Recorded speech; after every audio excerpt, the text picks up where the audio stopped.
from Numancia, Aklan in Western Visayas in the Philippines. I'm having my morning cup of coffee in my coffee with Gino cup here. My Copico Blanca. Copico Blanca is my choice of 3-in-1 coffee here in the Philippines. It's coffee, cream, and sugar all in one powder form. You put it in your cup, add hot water, and you have a nice cup of coffee. Very popular here in the Philippines. A lot of people drink 3-in-1 coffee here. Very inexpensive. That's why people choose to drink 3-in-1 coffee here.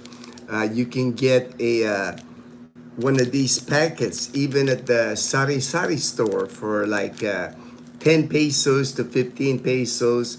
You can even find them having a thermos of hot water and cups for you to use at the sari-sari store. Also at Carinderia here.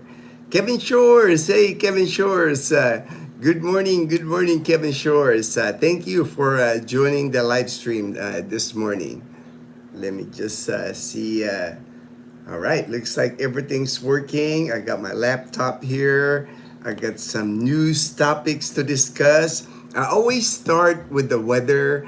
Amazing weather here. It's like we are definitely in the summer season here in Aklan province. Nothing but sunshine throughout the day. We're actually creeping up into the 90-degree temperature now. And this coming week, it's going to be expecting hot weather.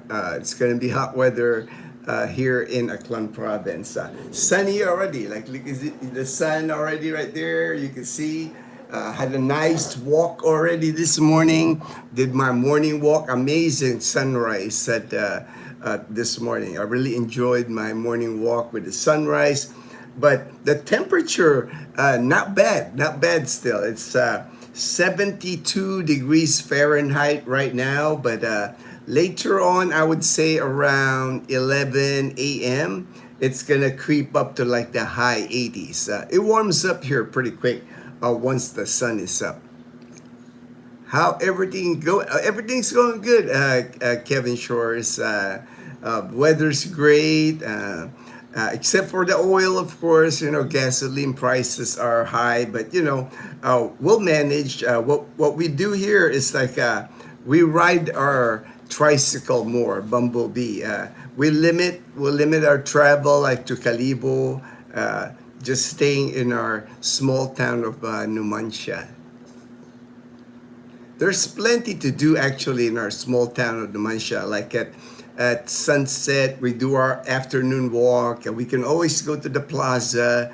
The plaza's got like street food. A lot of people go to the plaza in the afternoon here to watch the sunset. And then we're not far from the beach. We're only like 10 minutes on Bumblebee to go to the beach. So we can do a lot of things even here in Numancia.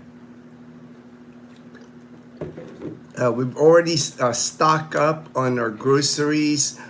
We mostly buy now from the Numancia public market. I've always kind of stored a lot of like canned goods, pork and beans, sardines, you name it. We got plenty of rice. We got like a 25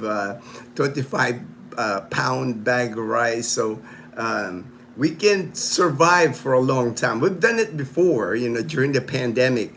During that time, it was just Dazzle and I here in our home. But Dazzle, actually, during the pandemic, there was a stretch in the pandemic where she couldn't leave the house for like 3 months. You know, so we survived that. So I know we'll survive this oil crisis here in the Philippines. Not a big thing for us. Joe Cano, good morning, Brother Gino. Good morning, Brother Joe. Fortune, hey, my brother in Bacoor, in Cavite. Good morning, Fortune. Hey, Daniel, hey, I was just texting with Daniel. He's still in Cebu City. We won't see Daniel here in Aklan till April. He's trying to take care of business in Cebu, trying to get his SRRV. He's working on his SRRV in Cebu, the retirement visa. Because I don't think you can do that here in Calibo. I think you either have to be in Manila or Cebu City. I haven't really researched much on the SRRV. Most of the people I help here, they just select the tourist visa when they come here. They want to try it out first before committing that big, you know. But SRV is a pretty big commitment. You know, you got to deposit money in the bank. It costs like almost $1,500 to process it. You know, that's a big commitment. You know, a lot of people just come here to the Philippines, want to check it out first, try it out on a tourist visa. A lot cheaper to try the Philippines out on a tourist visa. That's why most people that I help here, they start out with the tourist visa. Azam, Islam. All right, Azam. Hey, Belize. Good morning, my brother in Leyte. Blues, I know, man. It's the same thing. I already had my morning walk. I feel pumped up. You know, I always feel good after a morning walk, after watching the sunrise. Nothing but blue skies here. Oh, and I watched the video, man. The big reveal, man. That's awesome, man.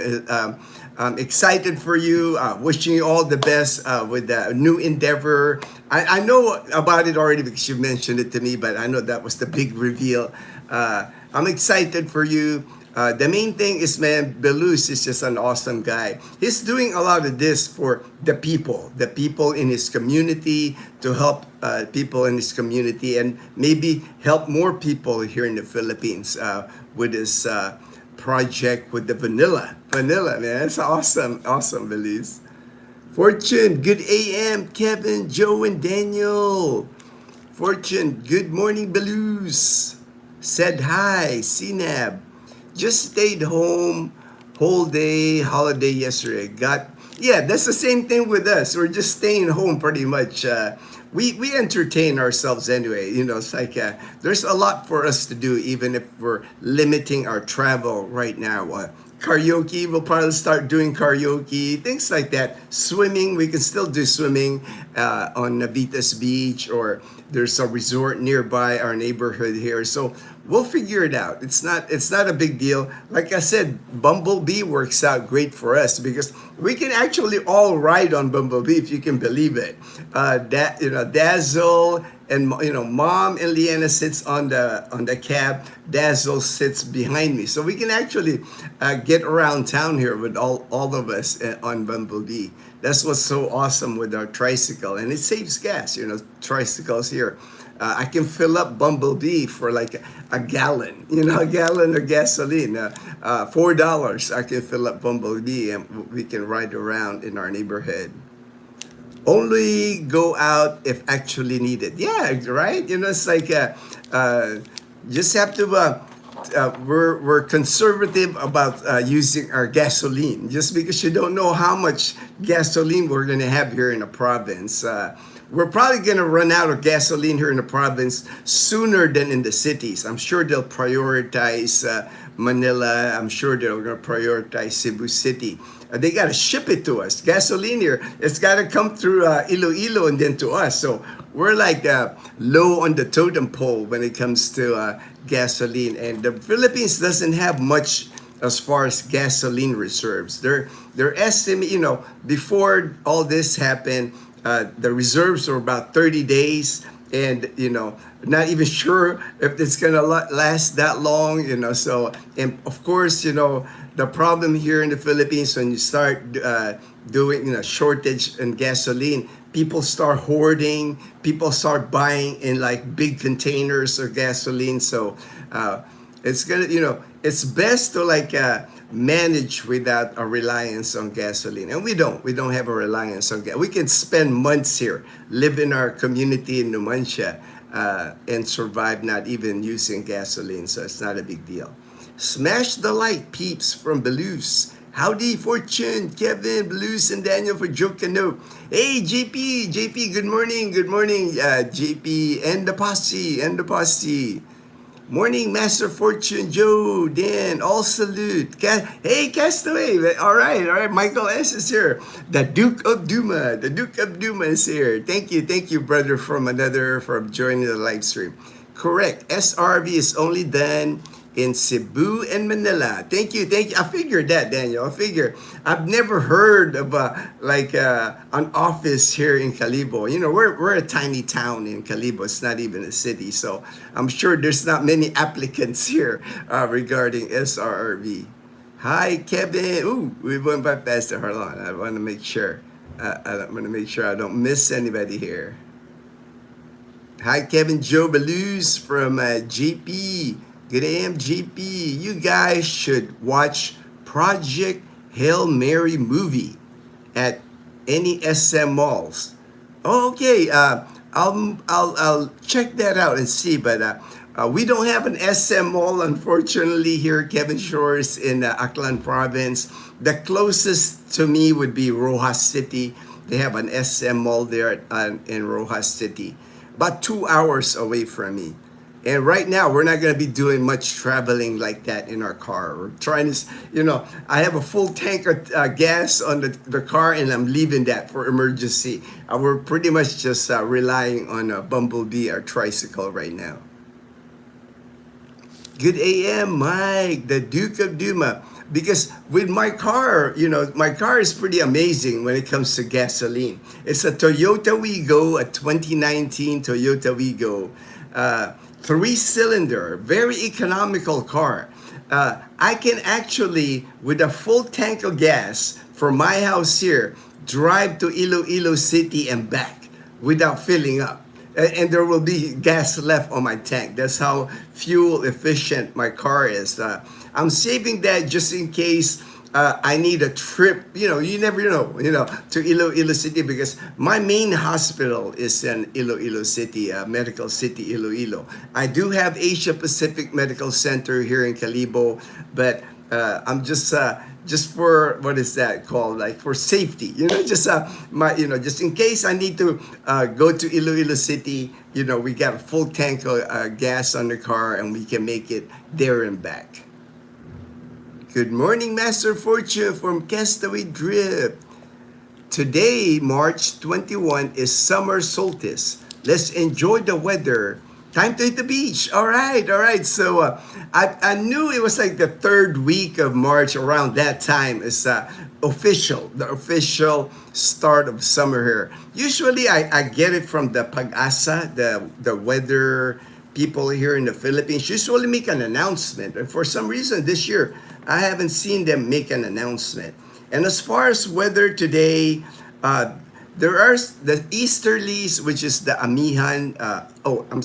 Easterlies are the winds from the east, from the Pacific Ocean. So maybe that's causing the cooler air, because usually by this time of the year, March, we're already having hot weather. But in the morning, man, it's still nice and cool in the morning, which is nice. I'm not complaining because I know it's about to get hot here in the Philippines.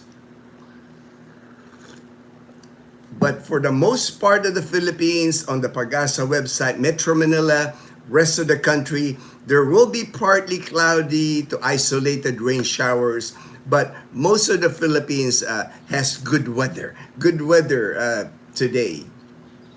And here in Aklan, we've had good weather for the past few days now. So it's really nice. The dollar to the peso, I always report. I pulled it up on my laptop here. This morning, it's at 59.80.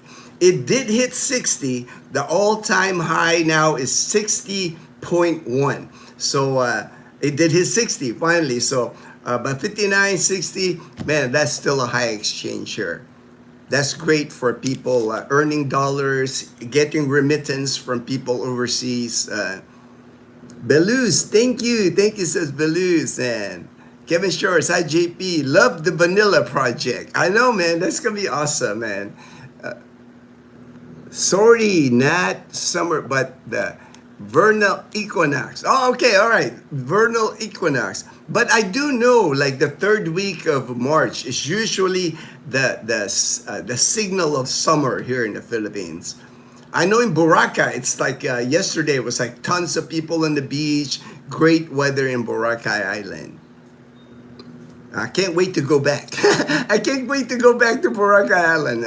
We might have to catch the bus or the The bus, probably the best transportation, the bus, the series bus, because I've heard they haven't increased like the series bus, because I think there's a hold on prices as far as like the buses. The jeepney drivers, they've gotten like money from the government, like like a subsidy, so they don't increase their price right away.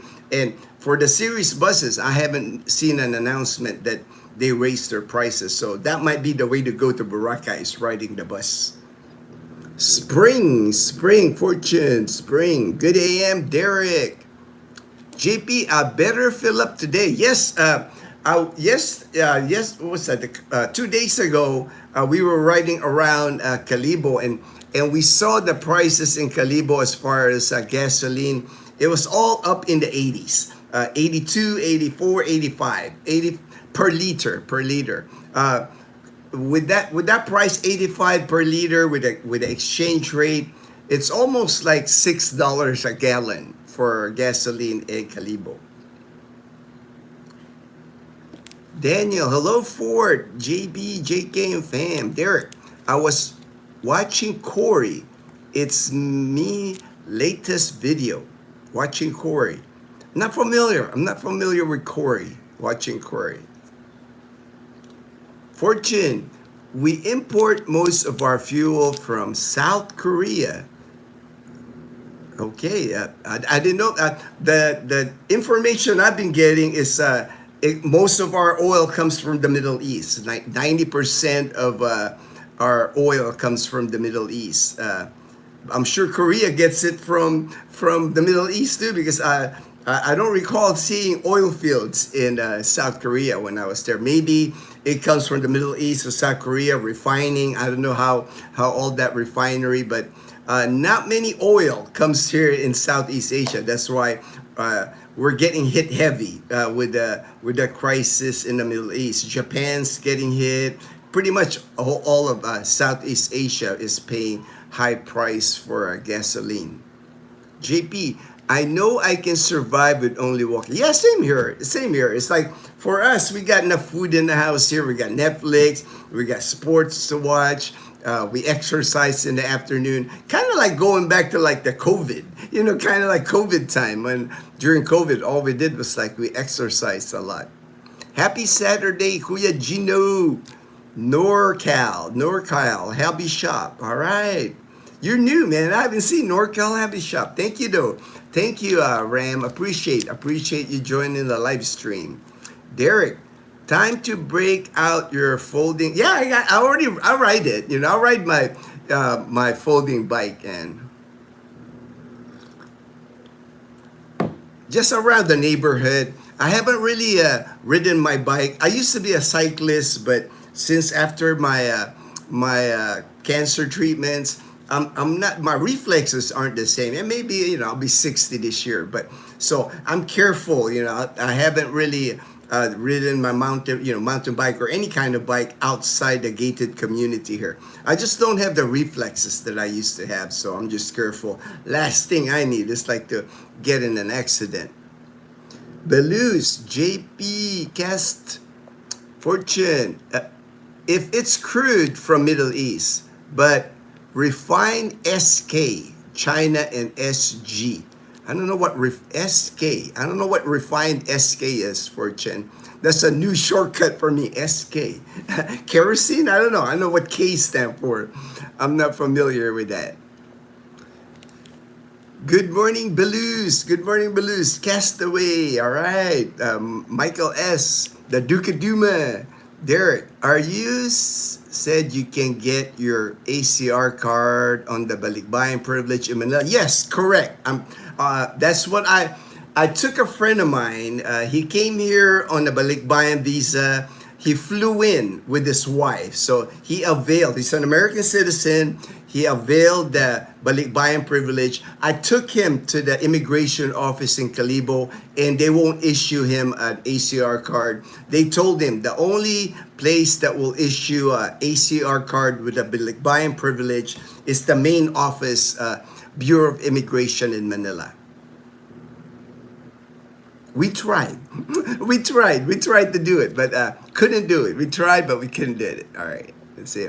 Joe Kendo. Hello, GP, Derek, and the dude, not the dude. Remember, dude is good too. Dude. The days are getting longer in this. Here, I haven't really noticed. I remember that when I lived in Tucson, Arizona, when during the summer months, the day seems to be longer. I mean, it would be 7 p.m. It'd be like bright still in Arizona. Here in the Philippines, I haven't really noticed the change yet because on my morning walks when I start at around 6 a.m., around that time, the sun is still trying to come up, a lot of times. So, and I haven't noticed it having a longer days, but it might, because summer's here. Michael, hey, Michael Manastas, my brother in Northern California. Hello. Good morning, brother Gino and Gino fans. That's funny. Sunset in USA, East Coast, 9 p.m. Yeah, I think I remember. I've never lived in the East Coast, but I do remember when I lived in Arizona, man. Usually we get, our sunset are earlier, but there will be times during the year that like 7:30 and that, it's still bright outside. But now you're saying 9 p.m. That's pretty late, man. That's pretty late. I didn't realize they have a late sunset like that in the East Coast. Michael Manalstas, getting my dose of Geno positivity. All right. I'm glad. I'm always trying to give positivity, man. Trying to put a spin on things because, we hear too much negativity, man. It's like people get all riled up to me about nothing, man. All right. I did prepare topics today. I got to share on the live stream, but I want to make sure I don't get too behind on the comments here. It's sunny and blue sky here in Seattle, Washington State. Hey, that used to be JP's, Washington State, JP. Your home court there, JP. Happy weekend to Bro Gino and Ebra. It's time to buy Philippine pesos now. For sure. I'm still holding my dollars, but because it would be a trip for me to go to Calibo to the banks. I have dollar accounts here, but it is a good time to exchange them to pesos, definitely with the highest rate ever. It's like it's time to buy Philippine. Yep, gas here is about the same price. I did the computation with the exchange rate and the price of gas of around 85 pesos per liter. That's about what we're paying here also, Seattle. So to me, now, it's still affordable, we can still travel, we could, but for me, I just want to be like, what's reserved. I just want to be like, I don't want to spend our money or anything because there's no telling what will happen in 30 days once, that I think that's the point here in the Philippines when things will really get serious. If this oil that not coming out of the Middle East within the next 30 days, and the Philippines only has a reserve of 30 days, we're gonna run out of gas. So I don't know what's gonna happen. Nobody knows what's gonna happen when we run out of gas here in the Philippines. Pag-asa said Amihan is gone in the south, just in Visayas and Luzon until next week. All right. Good. Thank you, Pag-asa. And basically that Amihan, that brings rain here, Amihan season. So when that's done, I'm expecting April and May. It's almost drought conditions here in the Philippines, April and May. If we get a drop of rain, we're happy. We're happy April and May. It gets hot here in the Philippines. Again, heat indexes of like 115, 120 degrees Fahrenheit, common in April and May. Also like drought conditions. All these rice fields that you're seeing that are all green right now, they're gonna turn brown. Wildfires even come April and May. That's just the extreme weather that we get here in the Philippines. That's just how it works. We know, and then we expect more power outages here in the Philippines during the months of April and May because everybody's using their air conditioner, the air conditioning in their house. So it's overloading the system. the infrastructure here for electricity in the Philippines is super outdated. You know, some power plants here still run on diesel, gasoline. You know, it's like so, and the infrastructure itself is like so outdated that causes a lot of power outages during the summer. Pretty much people that live here in the Philippines understand that dynamic. It don't matter where you live here in the Philippines. You can be living in Manila, Cebu City, anywhere you live here. April and May, you're gonna have power outage. There's no getting away from that. Just because sometimes even like what's that, NGCP, the people that manage the electricity, that store it or something, that distributes it to the different provinces, they have a hard time. They lack electricity during the summer months here. Good AM, Michael M. Fortune. Spring in the US, but our side of the globe is summer. Yep. This is summer vacation. Summer vacation for the kids. Leanna's pretty much done with school.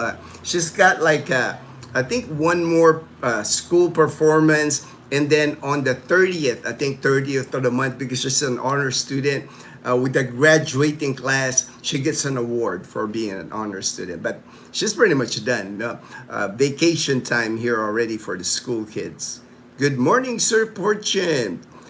Daniel, do you know, does it always get dark here in the PH around 6 p.m.? Yes, that's pretty normal. 6 p.m.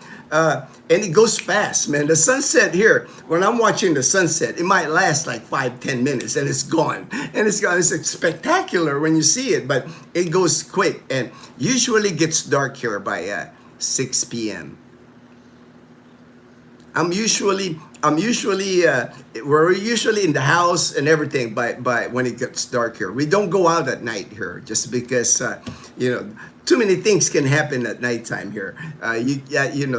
The too many people on motorbikes, cars, even without lights on. You get your people start drinking and all that. We just don't go out at night much here in LaClan. Michael, Flonase season here in the Bay Area. Allergy season. I've never had a problem with allergy here in the Philippines. Thank goodness. But I do know people that suffer allergies here in the Philippines. I heard that they made a change to 13A visa. If your Filipina spouse dies, you can now sponsor yourself instead of downgrading to tourists or having kids sponsor you. Okay, I haven't heard that, but it makes sense. It makes sense, right? You know, it's like a lot. I know I've had a subscriber before mentioned this to me. They had the land. The wife had the land. He built the house on the wife's land, and when his wife passed away, he got the land. You know, he actually have rights to the land. So many people say foreigners can own land in the Philippines, but there are exceptions, and that's one of it. If you're on the 13A visa, your spouse dies, and that's you still get to keep the house here. It's not like they gotta boot you out because it's not titled to you.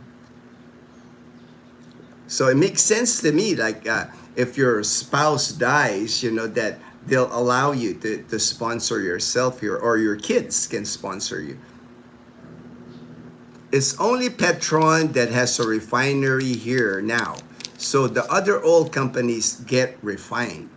I saw an article right that I think the Petron in Bataan is like the place here in the Philippines that processes the crude oil. So Petron's got a good thing going. They got a monopoly, man. They got a good thing going here. I wonder where the other gas companies here get their gas, man. They probably have to buy it from Petron, man. Good morning, Gino and everyone. The Colonel, hey, Colonel. Good morning, Colonel. Good to see you. Good to see you, Colonel. JP, after the live, I will be walking to Unique Trading to order Panay Pot. All right. Thank you. That'd be awesome. That was awesome, JP.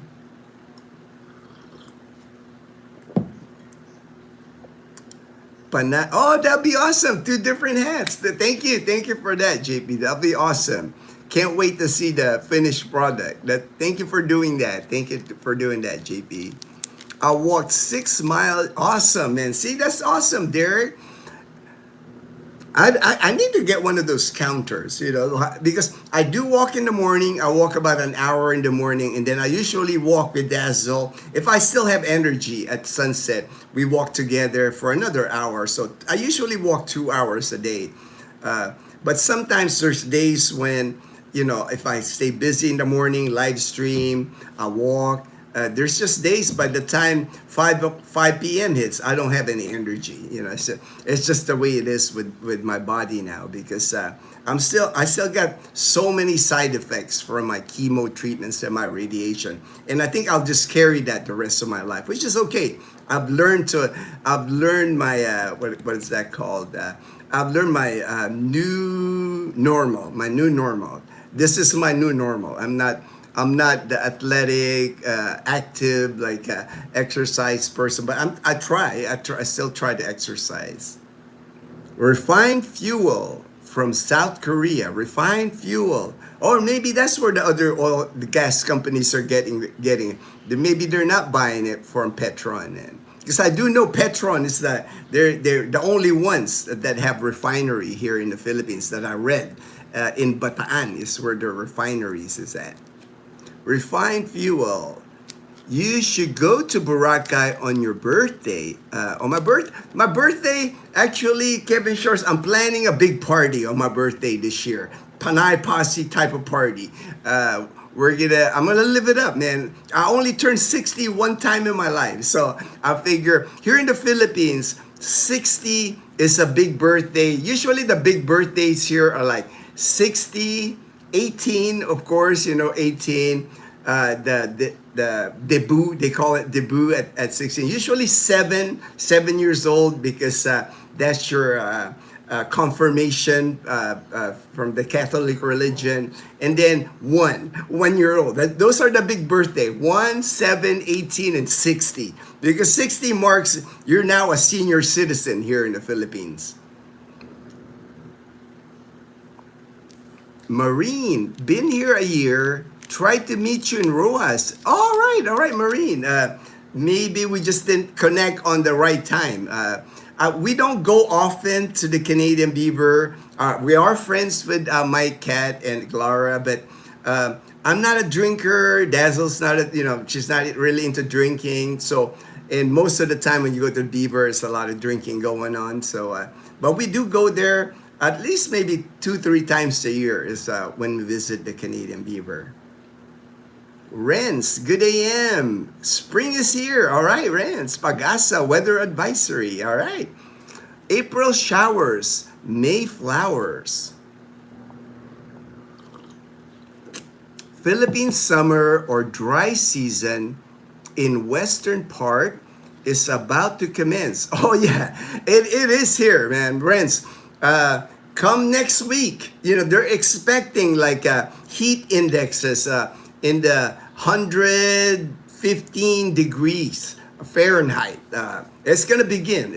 You can already see it the past couple of days here. It's been climbing up to the 90-degree temperature.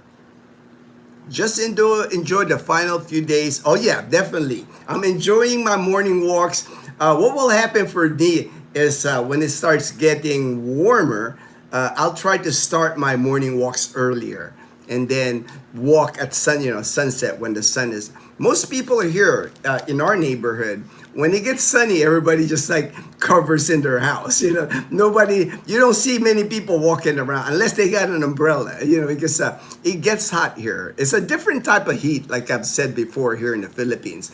I have lived in Arizona, dry heat. I've lived in Texas, kind of humid, wet, kind of I've lived in Louisiana, really humid, right? Nothing compares to the heat in the Philippines. Because I think the main difference, when you're living in Arizona, Louisiana, a lot of times you're always in air conditioning, right? Most of the time you're your whole house is central air. You set the temperature at 75, 72 degrees Fahrenheit in your house, and it stays like that for the whole time. We don't got that in the Philippines. Very few people here can afford that kind of system here in the Philippines. A lot of times, a lot of us has window type ACs in the bedroom that we only turn on during the nighttime because electricity here in the Philippines is a lot more than electricity in the US. That's why we try to open our windows screen, with screen windows. Fans, fans are used here during the day. Because if you use AC here in the Philippines 24/7, you're gonna have an astronomical electric bill here. Fortune, good AM, Colonel. USD, yeah, it hit 60.10. All-time high for the dollar to Philippine exchange rate. Nice plan, JP. Good AM, Renz. Good day, Fortune. Expect dry in a few days, definitely. Holy Week in a few weeks. Yeah, first week of April here is Holy Week. Pretty much during Holy Week, a lot of people, especially government workers, a lot of times they get the whole week off. Usually most people will get Thursday, Friday, Good Friday, Maundy Thursday, 4-day weekend. But a lot of people take the whole week off. Yeah, a lot of people here during Holy Week head to the beach. All the beaches anywhere in the Philippines. It could be in Batangas. It could be Pangasinan. It could be Aklan. Anywhere. All the beaches will be packed during Holy Week. A lot of people actually camp out. You can actually bring a tent and camp out spend a few days right there on the beach. They'll let you do that during Holy Week. They pretty much let you do that anytime, but during Holy Week, you see a lot more. I know here in Aklan province, you see a lot more people setting up tents, having bonfires at nighttime during Holy Week. Daniel, Sir, Colonel, Fortune, yes, NGCP, National Grid. Yeah, they control. I know that I've seen that, Fortune, where they control the electricity. They manage it, right? They distribute the electricity here, so they can decide which province will get more. Of course, they're gonna always here in Panay Island. They're always gonna prioritize Iloilo City because they're the big city here. They need the electricity more than here in the province of Aklan. They know we can survive here in Aklan. Maybe they'll prioritize Boracay because of all the tourists, but they get to pick and choose who gets the electricity here in the Philippines.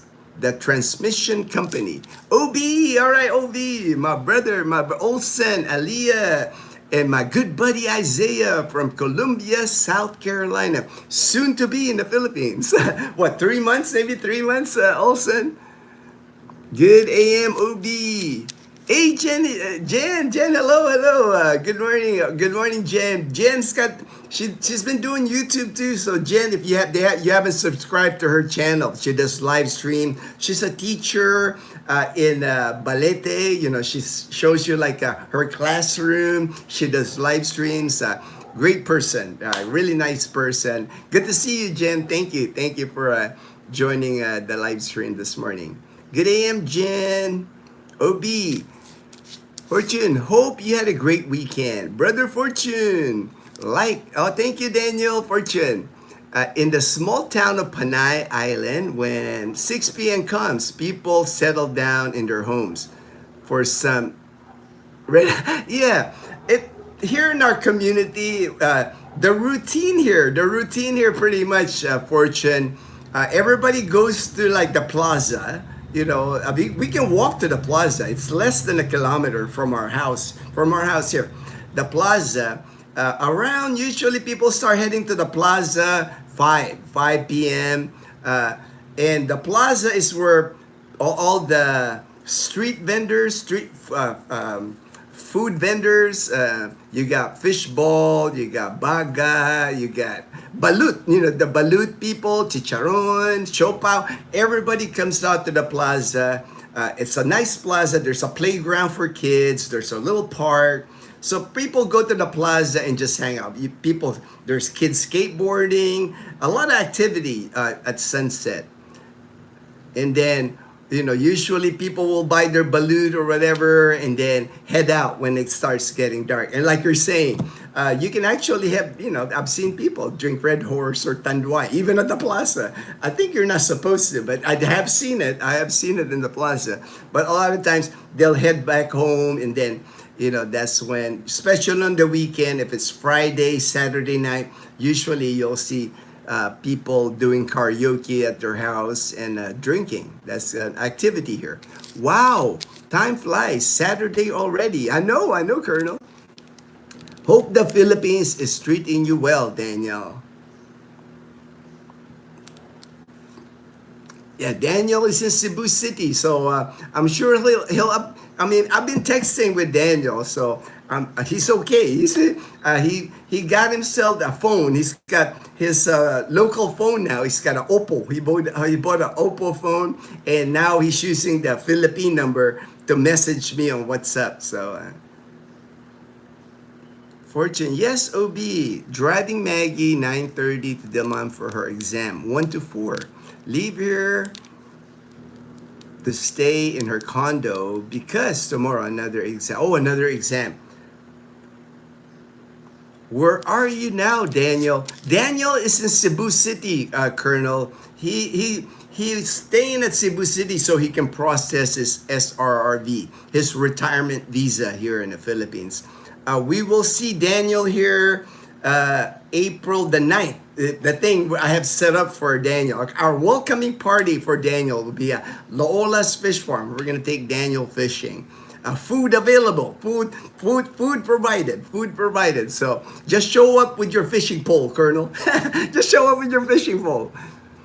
Let's catch some tilapia, and bangus, milkfish. Fortune, Shell used to have a refinery in Batangas, but they closed that. Petron, partly owned by Saudi. Oh, Aramco. I seen that company. Aramco is a big company. I saw that in the Middle East. So that's where they get their crude. Oh, okay. They got the connection. They got, Shell got that connection. Petron, anyway. Petron's got that connection with the Saudis. Makes sense now. And but I know they're the only refinery here in the Philippines. So that's a good monopoly here in the Philippines. And Emilio, here, 5 per gallon. Is it the price? Pretty much right around the same price, Emilio, with the exchange rate going up. That helps us here with the gas prices. With the exchange rate going up, all-time high. At 85 pesos per liter, we're about the same price as you guys in California, here in Calibo. OB, got a great gift once I arrived here. Was given Filipina flu. Oh, man. I know. Daniel, I didn't want to mention that, Daniel, because that's private. But, when Daniel got here, he got sick. And that is actually common for many people. First time visit to the Philippines, or even people moving here for good, right? Even people on vacation. It's easy to catch something here in the Philippines because, they got different bugs here, different viruses, different flus. You're flying, on an airplane. You don't know what you might have caught it in the airplane, being an enclosed environment, and then a lot of times when you're traveling, you're tired, you're not sleeping right, your immune system gets weaker, right?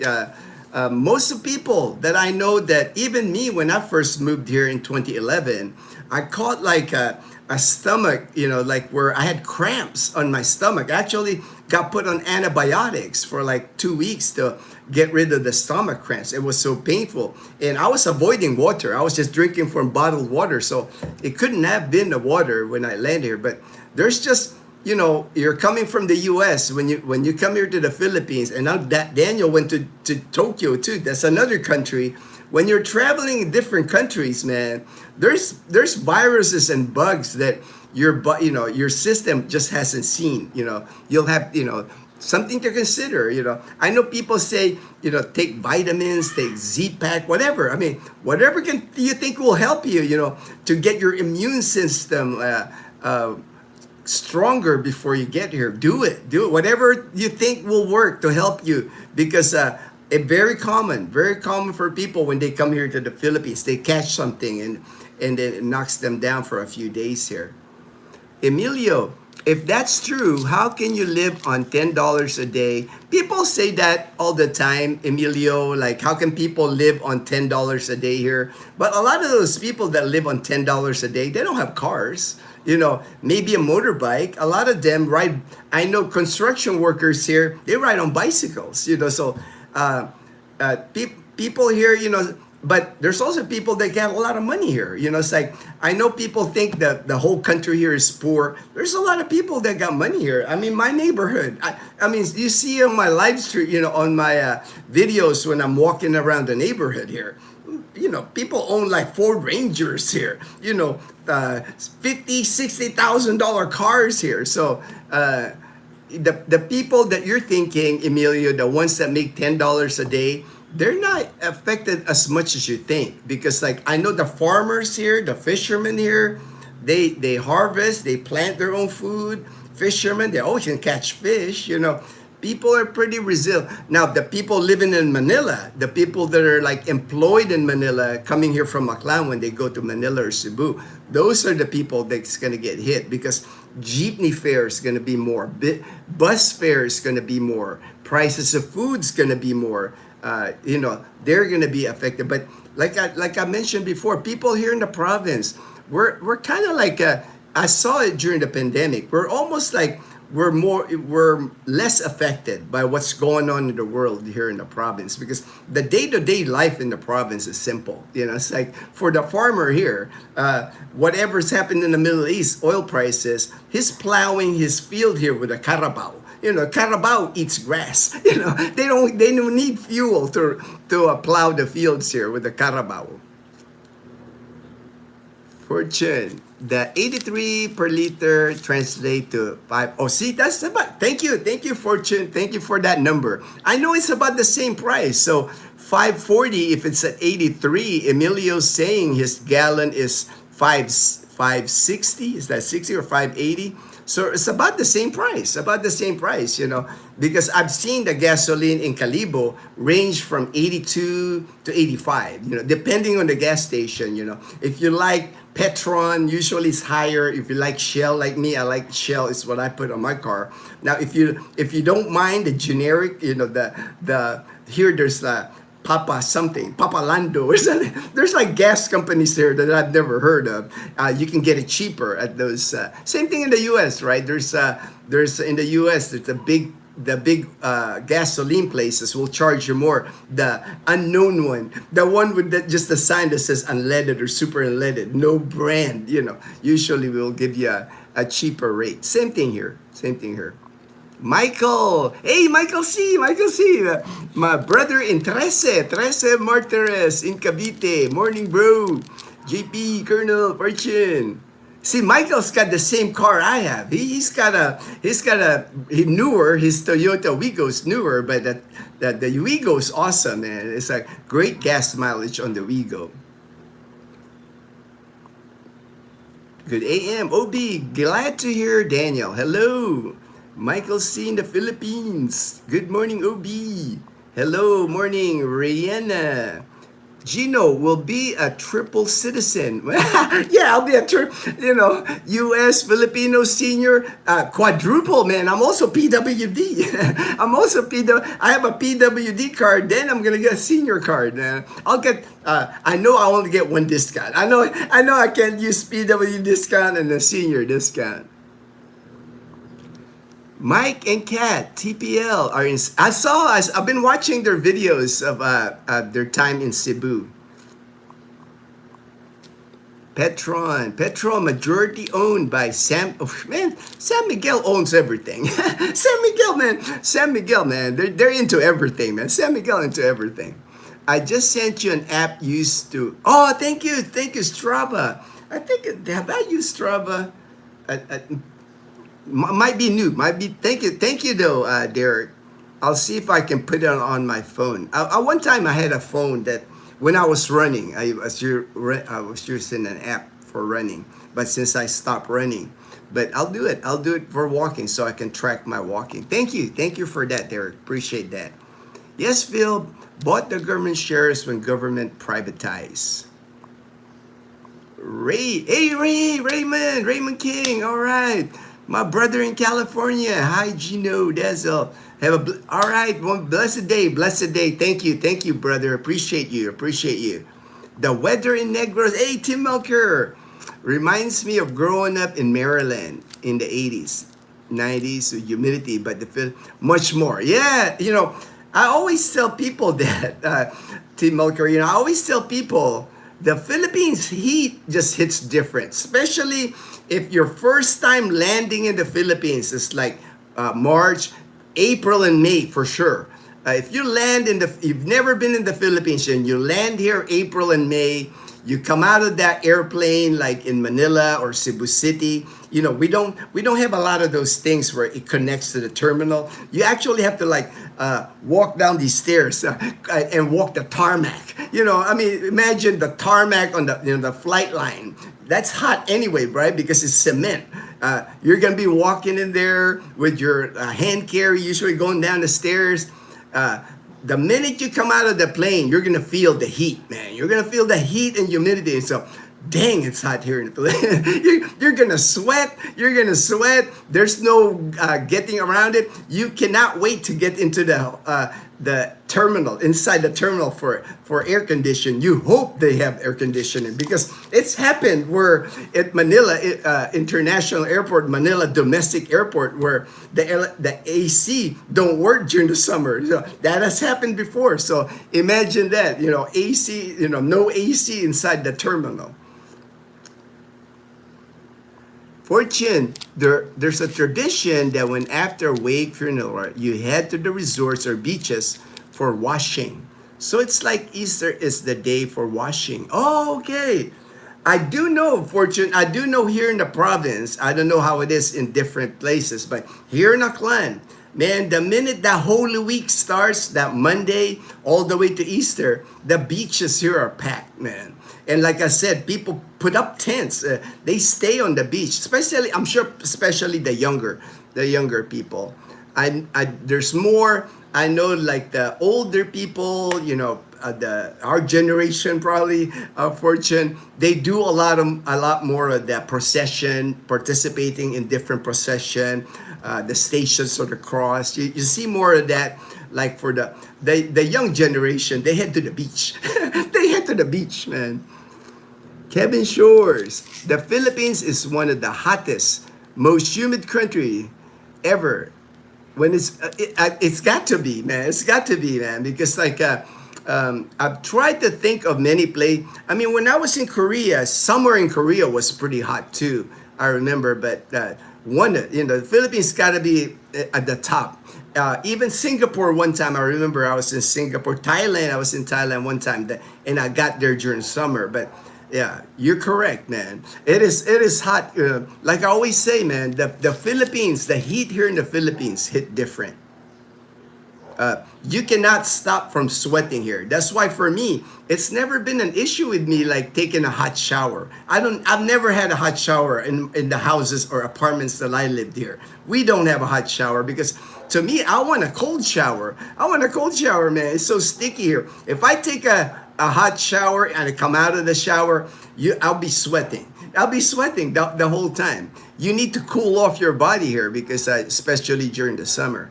Bill Meyer, hey, prayers, Bill Meyer. Fortune, good AM, Bill. Let's go, Jora. A lot of smiling faces. All right. Thank you, Jora. AM Bill, yes. Drinking is a main activity here. I know, right, Belus? See, Belus knows. Yeah, he's got workers here. Same thing here in the province. The construction workers here in Boracay Island, all the tour guides, the Parao sailboat guys, the fishermen here. The minute the day is off, the minute that they're not working anymore and it gets dark, it's drinking time. It's a Tanduay time or Red Horse time here in the Philippines. Fortune, Colonel in Iloilo politics, the current governor Toto Defensor will swap places with his younger brother Nonoy Defensor. or a family friend. All right, Fortune. Member countries of the IEA requires 90 days of oil reserves. I wonder why the Philippines. I don't. The Philippines only happens to have 60. Phil, we wish we had 60. It only has like 30, man. But I don't know what IEA stands for. I don't know that abbreviation. And the reason probably the Philippines doesn't have that much oil reserves is we don't have a place to keep it. One thing I learned just researching, I guess this crude oil, it's got an expiration date. It goes bad. So you gotta have like oil reserve or crude oil in a refinery. There's a certain time when the oil gets bad. I didn't even know that. I just start reading. Oh, that's no wonder we don't have that much oil reserve because we don't have enough refinery. So that might be the reason we don't have. We have one refinery here. Petron is the refinery in Bataan. So again, infrastructure. We just don't have the. I mean, Japan. I think they got like 5 or 6 months oil reserves because they have the infrastructure. That's one thing that's always going to be lacking here in the Philippines. Is anything to do with infrastructure. We're not very good at building infrastructure here, or even maintaining it. And Lucita, hey Lucita, good morning, my sister in Maine and my friend in Maine. Fortune, good morning, Lucita. Good. Wear mask in an airplane. Yeah, definitely. Like me, when I'm in a crowded place, I wear a mask. And if I rode an airplane that long, I would definitely wear a mask. Because I'm immunocompromised now because of my cancer treatments. I had radiation treatment and chemo treatment. So I'm immunocompromised. So anytime I'm in a crowded places, even at the mall, I'm wearing a mask, man. It's like I can't afford to catch anything because it takes me forever to recover from anything, right? My body is on U.S. time because I keep waiting. Yeah, that's going to be a while, Daniel. That's normal. You're going to be on U.S. time still, waking up like at 2, 3 a.m. Usually takes about a week. Longer for some people, Saw a house for sale, Orlando, Florida, by Filipino for 25 million US, man. That's a rich Filipino, man. 25 million dollars, man. Michael C. Manila just reduced the MRT LRT rates 50 off. Oh, that's awesome. See, they're doing things like that, right? I know, Michael, the president of the Philippines, they were gonna raise prices immediately of like bus fare, jeepney fare, and there's a hold on that. They're trying to like limit the damage to like that's great to hear that reduce MRT and LRT. Those are the subway here in the Philippines that's like above ground subway in Manila. So 50% off. Great for people working in Manila, man. That would definitely help them. Some gas station only have regular gas and diesel, I think. They ran out of premium gas. Yeah, one thing I noticed, I never really paid attention because I've never had diesel vehicle before. I've never owned a vehicle that had diesel. Diesel's expensive, man. I mean, if the in Calibo the unleaded it's like 82 to 85, diesel's over 100.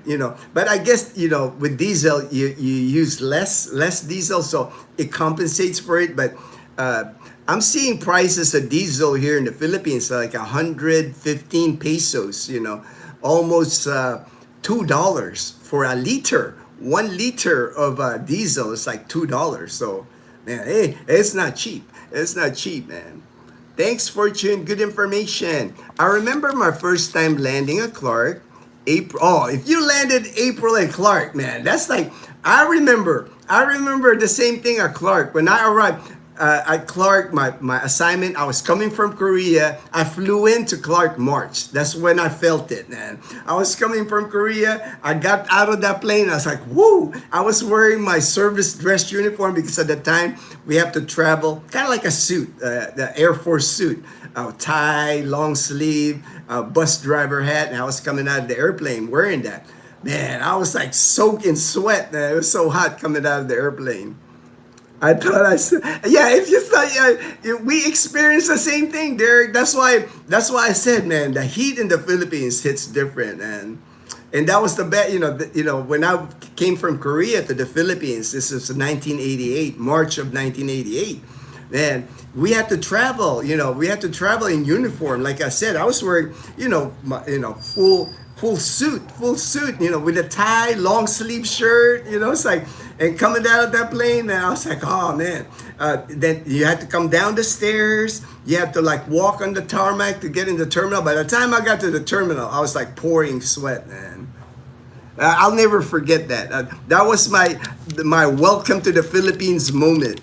I had left the Philippines when I was 12 in 1978. 10 years later, I was coming back to the Philippines on a military plane. Coming out of the military plane, and that was my welcome. I said, man, I don't remember the Philippines being this hot. Fortune, Michael C. Fortune. Some don't buy premium because expensive to most settle. Yeah, I just do regular. I think because my car is not fancy. I don't have turbo. I don't. It's a 3-cylinder, so I figure regular would be good for my car. Talking about humidity, I remember sitting in my house in Phuket with sweat just dripping off my from the thick. That happens to me too. Even here in our house, there's a certain time I know it's gonna happen, April or May, because Leanna always complains. If our electricity, like I said, more power outages here in the province, unfortunately, during the summer months. If our power goes out during the day here, we're usually going out swimming, because if I have to sit here in my living room here, our pretty much small room here, without a fan on during the summer months, I'm gonna be sweating. I'm gonna be sweating the whole time I'm here. So we usually, the minute the power goes out, we used to have a swimming pool in our community, but it's still down. Yeah, I don't know what the status of that, but we're at least 10 minutes away from the beach, so we can go to the Vitas Beach from our house. All right. I haven't gotten to my topic or my news because of all these comments, but thank you for the comments. I appreciate it. Good morning, Gino Skating Geezer, my good friend, my brother, my Air Force brother in Ormoc City. When my grandfather was alive, our family was in charge of the Santo Entierro, the dead Christ, during Good Friday. We are busy preparing. Yes, I see that here. Those tradition, Fortune, is alive and well here in Aklan province, because even in Numancia, I've already seen like the stations of the cross. They do that. They each station, all these people will walk to each station, pray, and then go to the next station. They're already setting that up for Holy Week, and here we are. We're still quite a ways from Holy Week, and the carriages and all that. That's still happening here. In the province. Like I said, a lot of the older generation do it more. I don't see a lot of the younger generation participating in it. Good AM, Skating Geezer, Derek, Dean. Hey, Dean, my good friend, my brother in Colorado Springs. Good afternoon. Oh, afternoon in your area. All right. IEA, International Energy Agency. Oh, sounds like a fancy club, fancy organization. The Santo thing is San Jose Antique. Everything stops there. Stores close, buses don't fly. Yeah, pretty much here in Aklan province, Calibo even. You might see activity on Holy Week, like Monday to Wednesday. But come Thursday, Friday, Saturday, and Sunday, the whole town just shuts down. There's nothing going on. I mean, the streets will be like so clear. Like I said, either people are at home, on the beach, but they're not working. They're not working during those days. In Canada, we store our oil in the ground. Ooh, nice. Yeah. I don't think they do that here, man. Fortune. They do Via Crucis, walking from the cathedral to Binirayan Hills, where they have 3 crosses there. Here in Calibo, the big place where everybody goes here is Tigayon Hill. Tigayon Hill is like on the Auckland River. They have like the Stations of the Cross, and it's a hill. It's like you got to climb up there to get to the top with that awesome view of Kalibo. So that's a popular activity here during Holy Week. I mean, Phuket, Thailand for the Colonel. 25 million, then he goes back home here. He can live, that would be living like a king. If you got $20 million, you would live more than like a king here in the Philippines. You can buy an whole island here for that kind of money. Lone Star, how did you know? Hey, Ellen, my good friend in Texas. We love the recent video of Mabini Street. Elna and I walked that during at Etienne. All right.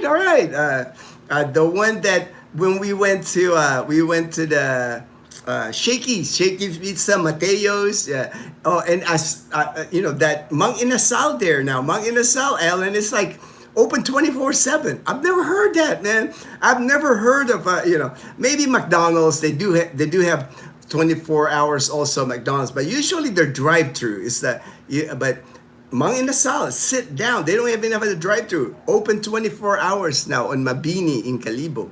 I guess they're doing good business, man, if they can open 24 hours. Oh yeah, that Mabini during rush hour is really busy. But now it's not going to be busy because once school vacation starts here in the Philippines, Kalibo's like empty. It's amazing, January, because at Tetihan's super packed like in Kalibo. But once April and May hits, Kalibo's empty. It's like it becomes a town again. It doesn't feel like, because all the kids are not going to school. No school. All the elementary school, high schools, the colleges. A lot of the colleges, in Kalibo, it's a college town. There's about 8 or 9 colleges in Kalibo. A lot of those students, they're not from Kalibo. A lot of them are like different towns in Aklan, some from Antique, some from Capiz. So once the school ends, all those people, they go back to wherever they come from here in Aklan. That's why Kalibo feels so empty come April and May here. Phil, 25 Marcos family member. That's funny. LOL.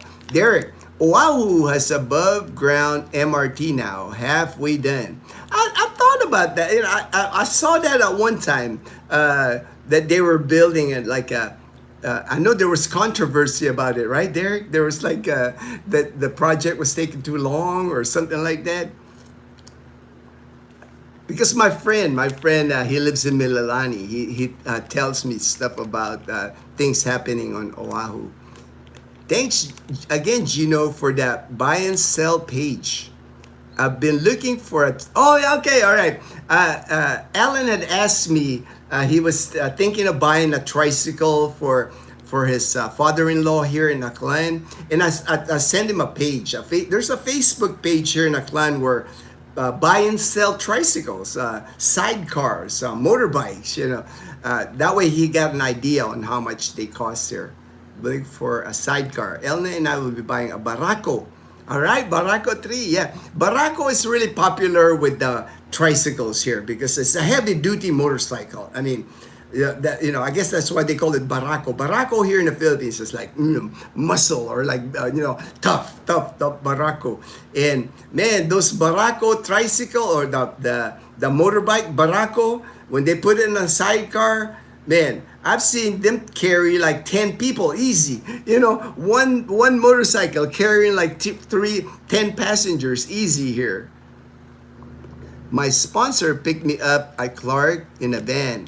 2-hour drive to Subic. All right, that's right, because you're in the Navy. So, but everybody had to land at Clark and then I take to Subic. Good morning, brother. Hey, Brian. Good morning. Congratulations, Brian. Got your ticket. All right, I got to the end here. Bye, everyone. All right, Kevin Shores. Thank you, Kevin Shores. Okay, so the dollar against the peso did hit an all-time high. First time in Philippine history. It closed at 60.1. Back down a little bit now, 59.80, but I'm sure we'll head back to to 60 again here. Let me see different articles that I have here. All right, this one I saw this article. It says U.S. enacts historic for the America provide. This is like $2.5 billion. $2.5 billion. That's a lot of money. That's a lot of money here in the Philippines. Defense windfall for the Philippines. The U.S. basically for the next 5 years will be giving the Philippines $2.5 billion. This is not a loan. This is not a loan. This is giving. It's like, that's why I've always, maybe I'm biased. I'm American, I'm Filipino. To me, the Philippines made a good choice pivoting back to the Americans instead of the Chinese. Because the Chinese, all they're doing to countries, and I don't know how they can see it, is they're trapping countries to be in debt to them. They're helping other countries, but they're lending them money with interest. So a lot of these countries are getting into debt with China. With the US, we're getting $500 million a year, every single year for the Philippine military to upgrade. And this is a grant. This is a grant. This is not a loan. This is like giving the money to the Philippines. The package is to modernize the armed forces of the Philippines. Like I said, it's not a loan. It's a grant. They're giving the Philippines $500 million a year. And not only that, America has been deploying cruise missiles here. Every time there's a Balikatan exercise here in the Philippines, Americans bring cruise missiles here and they stay here in the Philippines. They don't take them back to the U.S. Hi, new sub. Watch it. Hey, thank you. Thank you for Ramboy Tolentino. Thank you for subscribing. Appreciate it. Zamboanga. Ooh, Zamboanga City. Lone Star. Which buy and sell is it? I can send it to you, JP. The link that I sent to Lone Star. Tricycle Calibo buy and sell. Legit is the name. We buy a new bike, but use sidecar. Yeah, you can buy a brand new motorcycle, like Barako, like Alan's doing, and they're selling plenty of used sidecars. So, and it's easy here to put the sidecar to the motorbike. You can take it to any tricycle shops. They're good welders here. They know how to do it. They know how to put sidecars here. A new sidecar these days about $1,000, 60,000 pesos. I found. Yep, yeah, that's about the right price. You can get cheaper, but the one $1,000 will get you like the stainless steel. That's important when you're trying to get a sidecar. Bumblebees, I think the flooring is stainless, but because I like the color yellow. But the more expensive sidecar here has a lot of that stainless steel. That because things rust here. Unfortunately, we're near the ocean. It rains a lot here. It's hard to fight rust here. I just joined Lone Star. I have a new Aerox, but want to get a Barako and a sidecar. Oh, you shouldn't have a problem if you want to get a Barako and a sidecar, JP. That's up to 70K for stainless steel. Yeah. Stainless steel will cost you more just because, you won't have to worry about rust, right? It's like that's, I have rust on Bumblebee now, but I've had the Bumblebee for 10 years. So, and at the time when I had a custom made Bumblebee, it was like 50,000 pesos, about $900 at the time, 10 years ago. All right. So that was the article there regarding about the military, about giving the Philippines $500 million a year.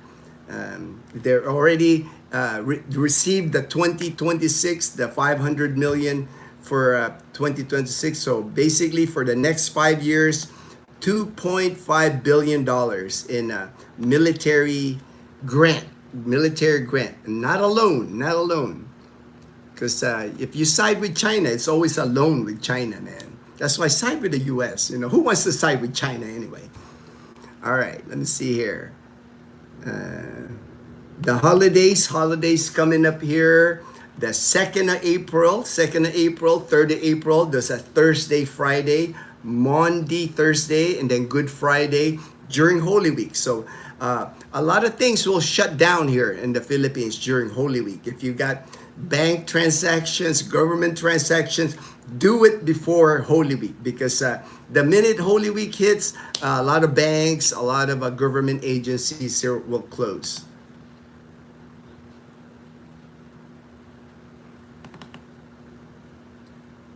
Oh, this one caught my eye. This one article that I saw, it says here, eat now, pay later, now available at Jollibee. And it caught my eye because I have noticed that here in the Philippines regarding credit. Back when I was stationed here back in the 80s till 91, very rare did you hear a Filipino getting credit. Credit wasn't a thing here in the Philippines. Maybe the rich people, maybe can get a bank loan to get a vehicle, but usually you have to show collateral here in the Philippines. Back in the day. But now what I'm seeing here in the Philippines is more and more of these credit companies, similar that I saw in the United States. When I moved to the United States, everything's in credit in the U.S., right?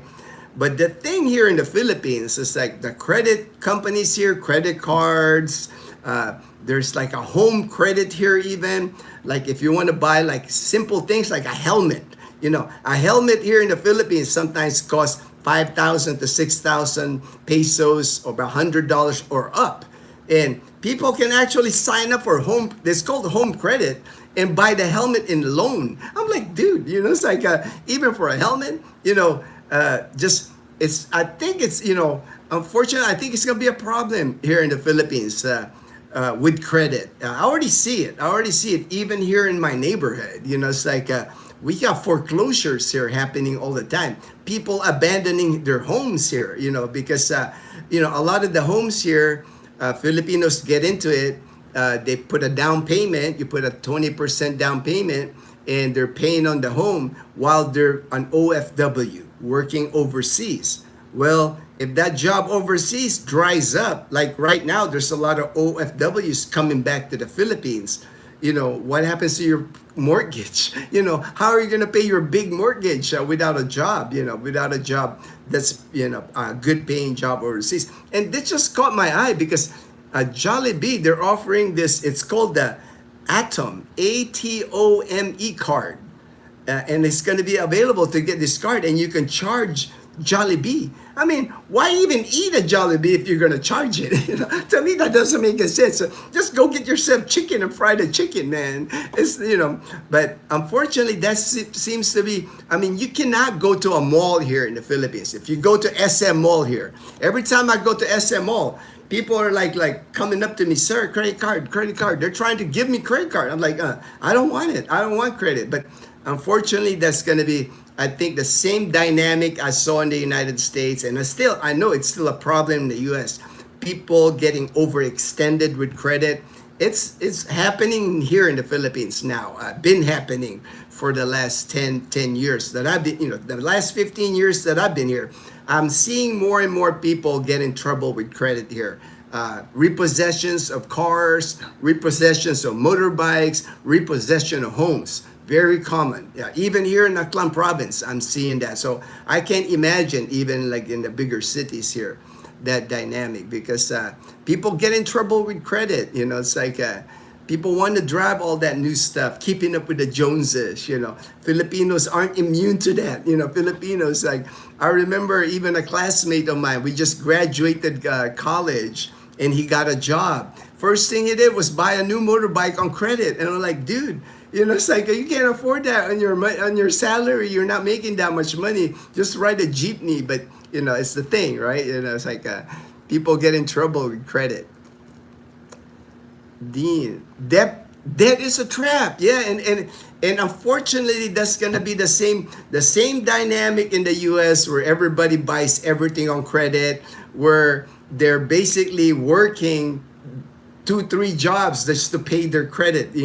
Unfortunately, you're gonna see that here in the Philippines now, because they're offering more and more people here credit, and some of them are predatory. Some of them are predatory lending companies that, the payday loan that's becoming popular here. There's even on commercials on TV, on YouTube, when I'm watching YouTube, the Filipino commercial, payday loans. And payday loans, they're no good. They're no good. It's like, stay out of that credit. But it is what it is. It's here in the Philippines, and they're gonna do well just because Philippines, when people are in tough times, they'll borrow from whoever they can borrow money. They don't look at how much the interest is. They just need the money, unfortunately. All right, let me see. I found another one. Oh, this one, I wanted to share this. That there's now there's a service if you're going from airport to airport. Like, let's say you're in Manila, you come out of the international airport in Manila. There's a service now, a bus service that takes you to Clark. For people that are interested in that, it's called P2P, point to point bus route. The fare, it says your regular deluxe bus, $460, about $9. About $9 to take you from, if you're coming from the airport in Manila, if you land in Manila, you can take this bus if you want to go to Clark Airport. I saw this. I know a friend of mine took this. My friend Joe took this, and he said it was awesome. Air conditioned bus. Same, going back. If you're like in the Clark area, in Angeles City area, you can take the bus, take you to Manila for 520 pesos. That's a pretty good deal. Because with traffic in Manila, if you hire somebody from Angeles City to take you to Manila, it can cost you a couple of thousand, 4,000, 5,000 pesos easy. So the bus is a good option if you're trying to save some money.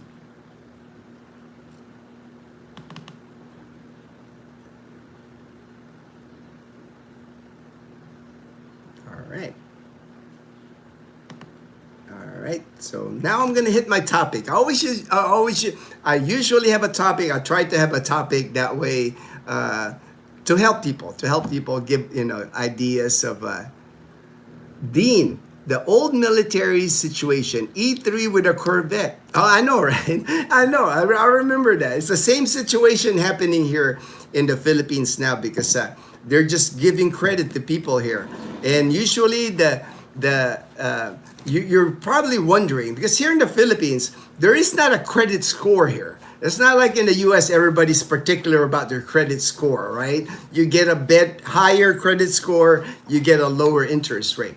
Well, here in the Philippines, there's not a credit agency to score. The way they get the Filipinos here, as far as lending a Filipino money, is they require like 2 ID cards. So basically, like if you have a national ID, driver's license, whatever ID, whatever government ID you have to give your 2 ID to the lender.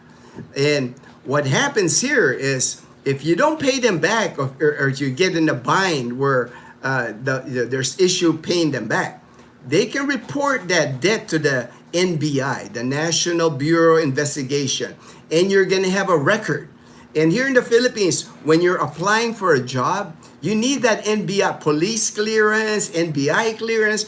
You need that when you're applying for a job here. So you can kind of see how the lending companies, they'll get you because you're gonna have a record. If you do not pay what you signed up for, you sign your name, you're legally obligated.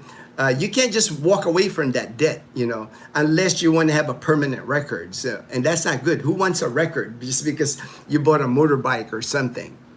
So that's how they manage here. Because I always wondered, how come they don't have like a credit rating here, right? In the US, everybody has a credit score, 800, 700, whatever credit score you got. Here in the Philippines, they don't have that.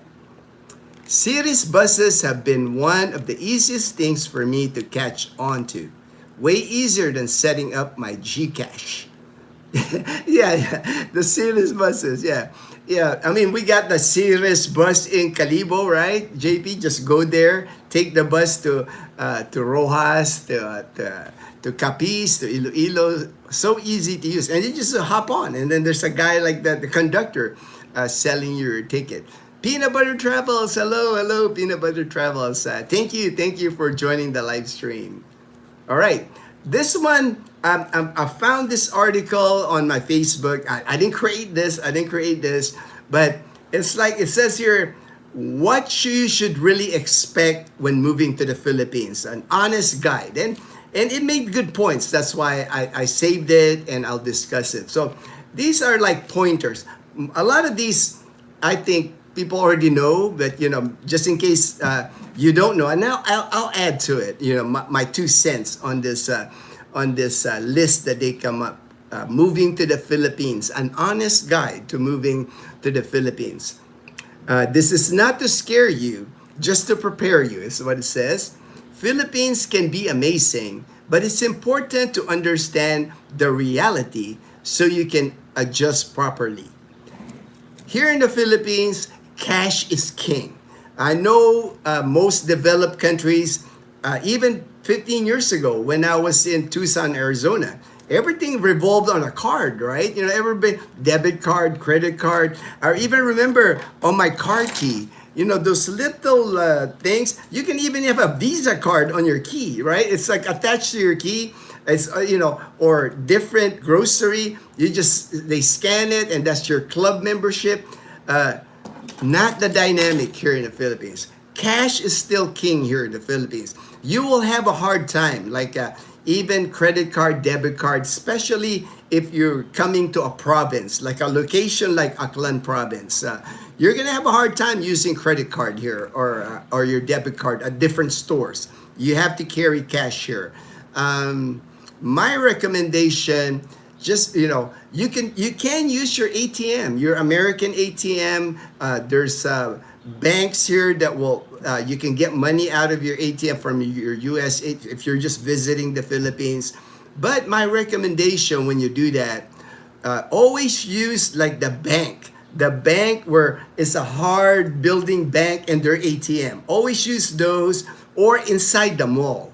Don't use those, how sometimes you have like those independent, it says ATM. It's like a generic ATM. It might have like a phone booth kind of cover to it, and it's an ATM. Never use those because a lot of times it's been known here that they can fish your information from there. They put some kind of device when you put your card in, they steal your number, they steal your stuff. So don't use those independent ATM here. And then, of course, just for your safety, if you're getting money from an ATM here, do it during the daytime. Don't do it at nighttime when it's dark, or do it inside the mall where there's a lot of people, especially in the big cities here. Not smart. Yeah. People could be watching you. It's like if you're going to your bank, outside your bank, and it's dark outside, just not smart to do it at nighttime. Yeah, always carry cash, And now Gcash helps, if you can sign up, like JP saying, not the easiest if you're starting to sign up because they need a picture of you, they need with your phone, like a selfie. That's also help people do their Gcash. She's helped a couple of our friends that's moved here. OB, is Gcash queen then? Yeah, cash is king and Gcash is queen. Yeah, that's perfect. Thank you for that also. It is because so convenient though. Once you have Gcash here in the Philippines, Gcash is pretty much the way people bank here. There are more people banking now in the Philippines because of Gcash, because at one time, a lot of people here don't have bank accounts, which surprised me, but it kind of makes sense because like in the province, the farmers, the fishermen, a lot of them don't even have ID. A lot of them might have a government ID or a voter's ID or something, but we're still kind of like backwards in that way out here in the province. And many people, they have some banks here have a requirement of having like a 5,000 peso, 10,000 peso to open an account. Some people don't get that here in the province. So, but now because of GCash, it's like they have really low sign up rates for GCash. So most people now have GCash here because it works on people's phone. All right, that's first tip. Cash is king. Don't flash large amount of money in public. To me that sounds common sense, but don't be come here to the Philippines. You got like $2,000. You go to a money exchange and you get your money, and you got like a stack of pesos, 1,000 peso bills. I would not be flashing that. Keep it like a secure, like those strap things. Keep not good to like carry too much cash. It's like because sometimes it surprises me because like even in Boracay or you hear people like this tourists lost their wallet or their strap that they're carrying, and they had like 50,000 pesos in it. I'm like, who carries 50,000? I don't carry 50,000. But not smart to be carrying too much cash. Unless you're going to buy a motorbike or something. Carry 5,000 in your wallet, pesos. Don't carry 50. Don't carry 50 with you. Chuck Norris. Oh, I know. I was going to mention that. Thank you, Colonel. Good reminder. My friend sent me a message that Chuck Norris had passed away. Another good one. Rest in peace, Chuck Norris. Traffic is a daily challenge. Okay, this is for the people living in the city. If you live in Manila, if you live in Cebu City, traffic is going to be an issue. It's like you can get stuck in. It's a different Metro Manila traffic is a different type of traffic that I've seen. It's worse than Los Angeles. I lived in Los Angeles before. I've seen LA traffic. It put nothing. It can't touch traffic at EDSA, Metro Manila traffic. A different kind of level of you'll feel it when you go to Metro Manila. So, but here in the province, as you can see, when we ride around here, like James and Karen's adventure on their motorbike, we just don't have that. Calibo might have a little bit of traffic, but nothing to like Manila level. The traffic in Calibo usually is limited to like rush hour, 7 to 8 a.m. and then 4 to 5 p.m. where all the kids are going to school. Traffic congestion by the elementary school, by the high school, that kind of thing. But like I said, April and May, Calibo is going to be empty. All the kids are gone. All the college kids are back in their provinces, but back in their municipalities, back in their hometowns. Calibo is empty during the summer months. Delta Force, Fortune. Yeah, the movie. I remember a movie. When you hear a thunderstorm, that is Bruce Lee. Chuck Norris sparring. That's cool. That's awesome. Yeah. I'll have to tell Dazzle because she's a fan of Chuck Norris too. Because one of the things, Dazzle and I used to play a lot of cornhole. We actually won some tournaments here in Aklan, cornhole tournaments. And one of the things in cornhole, when you have like 4 bags and you shoot it in the hole of your opponent, if you shoot 4 in a row in an opponent, that's called the Chuck Norris. And Dazzle knows that. So I'll have to tell her today that Chuck Norris had passed away. Marcos family, Phil, 25 million. It's peanuts. Exactly. It's like they're billionaires. Now, they're not just millionaires. They're billionaires, man. Nice, Brian. Good luck. Gerald. Is Iloilo considered a province? It depends. Iloilo City itself is a city. But not like Cebu City or not like Manila. Iloilo traffic, not too bad. There is some, again, during rush hour, but during the day, good space. The diversion road is like 6 lanes on both sides. But to me, I would still consider Iloilo a province because majority of it is a province. Once you come out of Iloilo City, once Leganes, Dueñas, all those other Dumangas, all those other areas are province. Coastline, a lot of coastline, and I would say 90% of Iloilo is a province. A lot of sugarcane fields, pineapple fields in Iloilo. Now, if you're in the city, if you're in Iloilo City, that's a city. But to me, I would consider Iloilo a province still.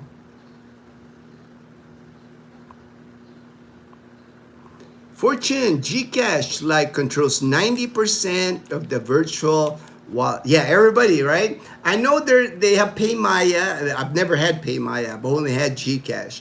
And I did mention the other day, Manny Pacquiao. He's gonna have his own Gcash name. Manny Pay is called. It's I'm curious to see how that goes. But Gcash has the monopoly for sure, 90%. Derek, my favorite show was Texas Walker Ranger. I remember seeing that show. I might have to see if it's on Netflix and start watching it again. Fortune, Iloilo is a province and its capital Iloilo City. Yeah, correct. That's what I figured. Because I've driven Iloilo when we go to Iloilo City, and it's mostly province unless you're in the city, in Iloilo City itself. GP, I had to restart my phone multiple times to get Gcash running. Finally, about 2 hours total. Eden took 3 days and 1 hours to get her Gcash going. Yeah, it's hit or miss. It hit or miss, JP, because I remember Dazzle helping our friend Fred. He's in Iloilo. He couldn't get it going. He said hours and hours trying to register on Gcash. And then when he visited us here in Calibo, Dazzle helped him and got it done in an hour. Dazzle's pretty good at she it's the white background on the selfie. I don't know if it's still the same. She hasn't helped anybody with starting a Gcash. It could be the internet too. You have to have good internet when doing that selfie. I think everybody gets stuck on that where they have to take a selfie with their phone. It's the hang up with the Gcash. Hopefully they're fixing that. Hopefully, they're improving it. Chuck Norris lived on Kuwaiti. Fortune, Iloilo City is mixed modern, old. Outside the capital city is rural. Definitely. Paymaya is minor rival, owned by MVP of PLDT, while Gcash owned by Globe of Ayala. Yeah, I don't think Paymaya really caught on because I've never had it. I signed up for Gcash and I love using Gcash. That's why I'm stuck with it. Okay, back to my topic. Traffic very heavily, especially in Manila, Cebu City. Something to consider if you don't like traffic. I would not recommend moving to Manila or Cebu City. Now, outside Cebu City, it's the same dynamic as Iloilo City. Once you get out of Cebu City, those if you go to Mualboal, you go to the by Kawasan Falls, it's provincial. A lot of area in Cebu is provincial, but if you're in Cebu City itself, you're gonna see traffic. Fortune, the big conglomerates here are SM, by the C's, yep, the family, SY is the family. San Miguel by Ang, yes, all Chinese, all Filipino Chinese. PLDT, MVP, Pangilinan, finally, Filipino, man. Properties, BPI, Gcash.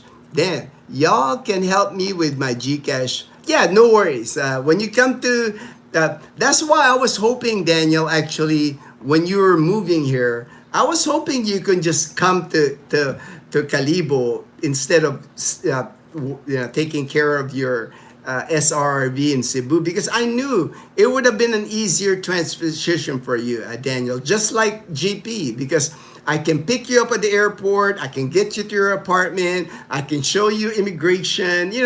It's just an easier process when somebody's guiding you. Now you landed in Cebu City for your first 30 days. There's nobody to help you. Hopefully you'll meet somebody. Maybe the person helping you with the SRRV, maybe they'll provide more service to you than just the SRRV visa. It's just nice, I think, when you land at the place and somebody can show you like the good restaurants to eat, show you around town, places to avoid. It's it's hard to learn all that unless you're living in that place. You would have to find a local in Cebu City to guide you. There's also Gokong Way, GC, which owns Cebu Pacific, Urbina. Yeah, I know a lot about these families, right? They're like kind of like political dynasties, families that own a lot of things here in the Philippines.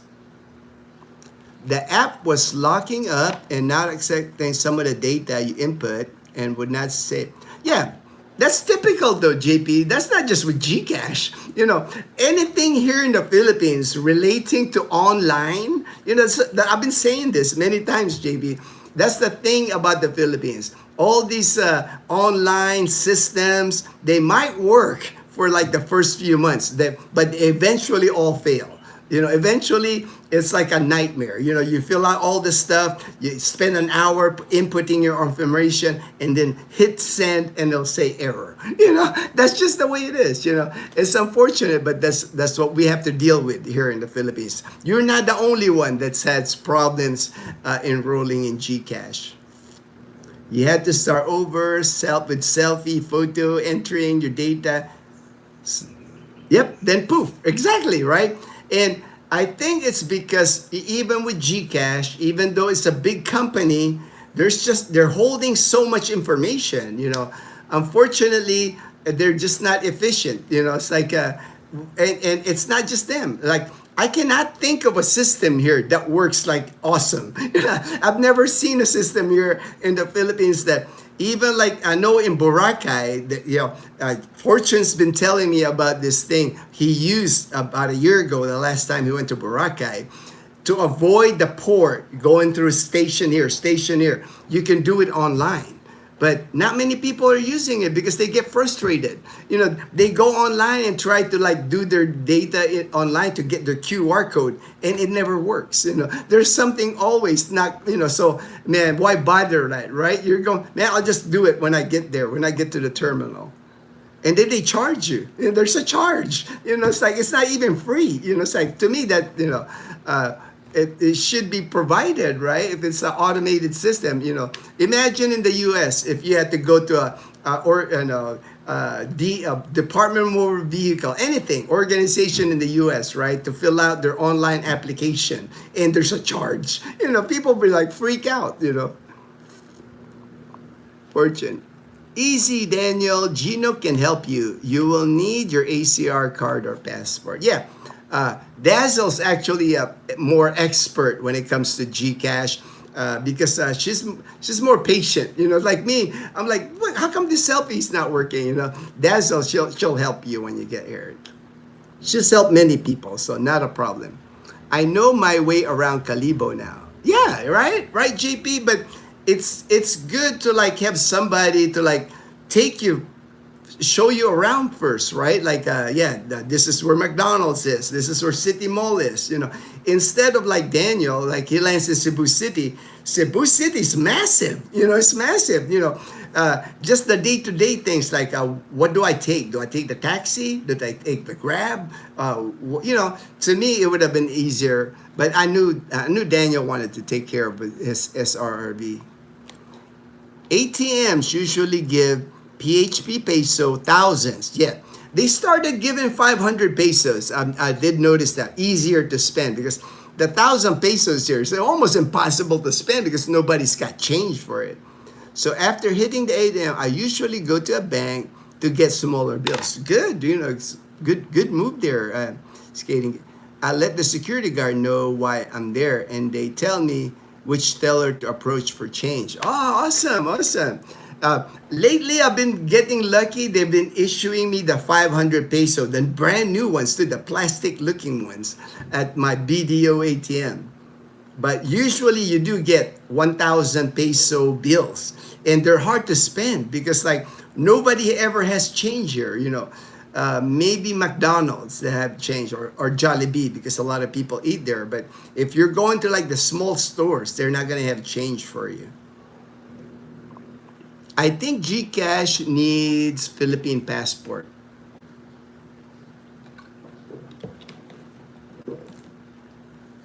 The American passport is good too, OB, because I know Dazzle has helped expats here. I know there's been a few she's helped open their GCash account. But the ACR card is if you got an ACR card, you're good with GCash. Kumusta, Lowell? Kumusta? God bless. I hope you are having a great day. Getting my day started. I had my morning walk already. Do the live stream here. After the live stream, Dazzle will probably wake up. Leanne and Mom's not home. She after yesterday was a holiday. They went to Mom's house in Katiklan. But they'll be back, I think, today or tomorrow. So it's just Dazzle and I. So we'll go out on a date today for sure. We'll go to Calibo and do something today. Colonel, I did my SRV in Cebu, but never lived there. It sometimes takes longer to get than some people think. Yeah, that's the thing. You know, it's like, but you know, it's like, hopefully Daniel can get it done in a month's time. So hopefully, I use Wise and Moreta to pay as G. Yeah, I know. My friend Fred, after Dazzle, he had Wise. Dazzle helped him with his Gcash, and he just loads his Gcash using Wise. I know that works. I use my Ace card to get Gcash. Yeah, once you get your ACR card, you should be able to get your Gcash. You should be able to open a bank account. You should be able to get your Philippine driver's license. The ACR card is important. That's an official ID here in the Philippines. That's a Philippine issued government ID here in the Philippines. The traffic, like I said, in Manila, short distances can take a long time. Public transportation can be crowded and confusing. Easy, you know, like even MRT, LRT, not so much, but it's always crowded in there. The only I've taken that twice when Dazzle, I wanted Dazzle to experience that. Always like you're packed like sardines in there, MRT and LRT. And then if you're taking public transportation with the jeepney or the bus, you got to be on the road flagging it down, and there's no line. You got to be aggressive. You have to. Most people when they land in Manila, take a taxi or Grab is what they use there. But expect traffic. Expect traffic. Prices can change when you're an expat. You know, see this one. It's that you know people talk about this skin tax. Unfortunately, it does exist here. You know, the minute they see that you're an expat, vendors will raise the price on you. No going away around that. This happens in the markets, the taxis, small shops. Actually, one of the vendors that Ukay place that Dazzle goes to in Calibo one time. She overheard the manager talking to like the salespeople. She was telling the salespeople, if you see somebody well dressed, charge them more. So I was like, Dazzle told me that, but that's the way it is here. You know, if you look like you got more money, they're gonna end up charging you more. Unfortunately, you know, it's not a scam. It's not like they're racist. You know, a lot of people say skin tax. It's got a racist connotation, but because you know skin, you know, like race, your race, but it has nothing to do with your race. You know, it's like it's got something to do that you look like you can afford it. You can afford more, so they'll charge you more. Not it to me. I know people like a lot of expats like saying the word skin tax because I don't know, they think Filipinos are racist. Far from it. How can a Filipino be racist? You know, it's like for Filipinos, you know. To me, that's like absurd, but it is what it is. Tip. Ask locals for the usual price. Yeah, that's the, for like tricycle, taxis, e-trikes, just ask a local or go online, go on YouTube. Find out how much the locals pay for. That way, you know the price. You know the price. I was having trouble being overcharged for tricycles. I walk away from La Casa Española and then not ask how much. I just pay them when I get to the location. Yeah, that's gonna happen. Yeah, that's gonna happen, JP. Different tricycles will charge you different prices because you really can't tell what the distance is. They don't have a meter. They don't have a meter, and depending on if you ride the tricycle by yourself or if there's other passengers. If there's other passengers, I wouldn't pay more than 15 pesos. But if you're the only rider, they start thinking of it as a private ride. There's just no going around getting around that dynamic. That's when a lot of expats get upset that I'm getting gouged. I'm getting gouged. I'm getting charged more because I'm white. I'm an expat. It's a skin tax. But to me, it's like, the way I always look at it, I get gouged too, even in Boracay. I know the prices in Boracay, but sometimes the guy will tell me 100 pesos. I just sometimes just give it, even though sometimes I know it's supposed to be 50. I just give it. You know why? Because to me, why haggle? Why argue over 50 pesos? It's less than a buck. It's less than $1. Why get into that mood? If to me, hey, it's a gift to you, brother. Hopefully it helps you, helps your family. That's the way I look at it. But I do know expats get wound up with so many things here, and a lot of times taxis, tricycles, you name it. That upsets people here because they feel like they're getting overcharged because of their skin tax. Another thing you got to be aware here in the Philippines, it doesn't matter where you are here in the Philippines. You can be in Calibo. You can be at the mall in Calibo. You can be at the grocery in Calibo. Heck, you can be in church. You can be anywhere here in the Philippines. One thing you got to watch out for is pickpocket. There's just a lot of pickpockets here.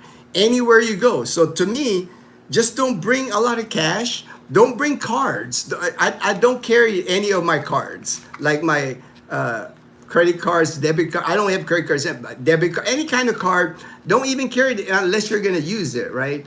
And then secure it. Don't put your wallet in your back pocket. Easiest way to get picked here. Put it in your whole front pocket or a cargo pants, and always check it. Always, like, if I'm walking and my wallet's in front of I'm always like touching my wallet because there's just a lot of pickpockets here. It doesn't matter where you are in the Philippines. You can be Boracay Island. You can be anywhere. Mall, like I said, just a lot of times they work in teams. Somebody will bump you and then somebody will pick you, or sometimes they'll outright and this happens like in the bigger cities. Like if you're in Manila, if you got your iPhone out, right? If you got an iPhone out in Manila, you're trying to call, you're trying to text somebody. Somebody can just grab your phone from your hand and run. And what are you gonna do? Are you gonna chase the guy? Most of it, it's like a lot of times they work in teams. They'll run with your iPhone, they'll pass it to another guy, they'll pass it to another guy. You'll never catch them. So to me, it's like situational awareness. Be aware. It's like they have pickpockets here. They have like snatchers, is what they call here in the Philippines. Don't wear jewelry. Don't wear jewelry. Wear a cheap watch, plastic watch. Don't wear gold rings, necklace, bracelets. And you're asking to be robbed if you're here in the Philippines and you're walking around with jewelry. I wear cargo pants. Perfect, right, Derek? Because the cargo pants, the pant, it's lower where you keep your wallet. And then when you're walking, always check your wallet. Always put your hand on your wallet. I have never been picked here. 15 years in the Philippines, I've never been picked here because I grew up here. I'm street smart. I grew up I know that there are pickpockets here. Anywhere you go, especially anything crowded. Like I said, even church, there's nothing sacred here in the Philippines. Even in church, if there's a crowd in church, there's an activity where there's a big crowd, man, you better have your hand on your wallet or on your money because it's going to get picked. Don't wear a watch. Yeah, don't wear a watch. You know, you don't need it anyway, right? You don't need it here in the Philippines. I just got a new watch because Dazzle bought me this for my when I walk. I could take my heart rate. You know, she got me this Timex Ironman watch, but I never used to wear a watch either. You know, but Dazzle bought me this, so now when I walk, I can check my heart rate. I can check my heart rate. This is my anniversary gift from Dazzle.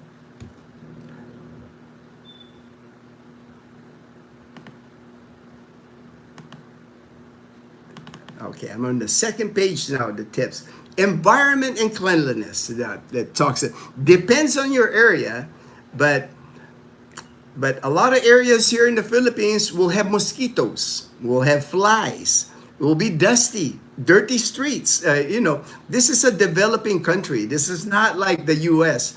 Maybe at BGC, you might not see these things. Maybe it's the cleaner, but you're paying the price, you know, for to be in those bubble here in the Philippines. Public bathrooms. Here in Aklan province, I don't see many clean public bathrooms, or even soap in the public bathroom, or even paper towels. It just doesn't exist. Very rare do I go. I'll be shocked when I go to a public bathroom here in Aklan province. Oh man, this is nice. Very few times I say.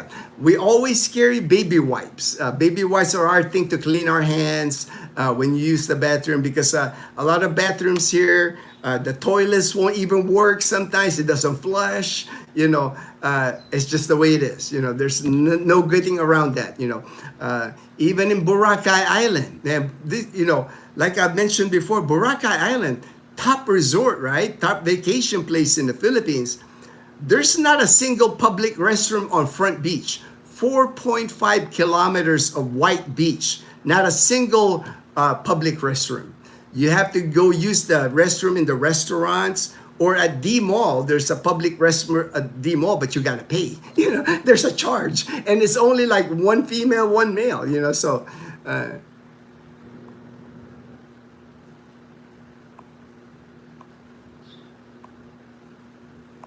Skating Geezer, about trikes in Ormoc.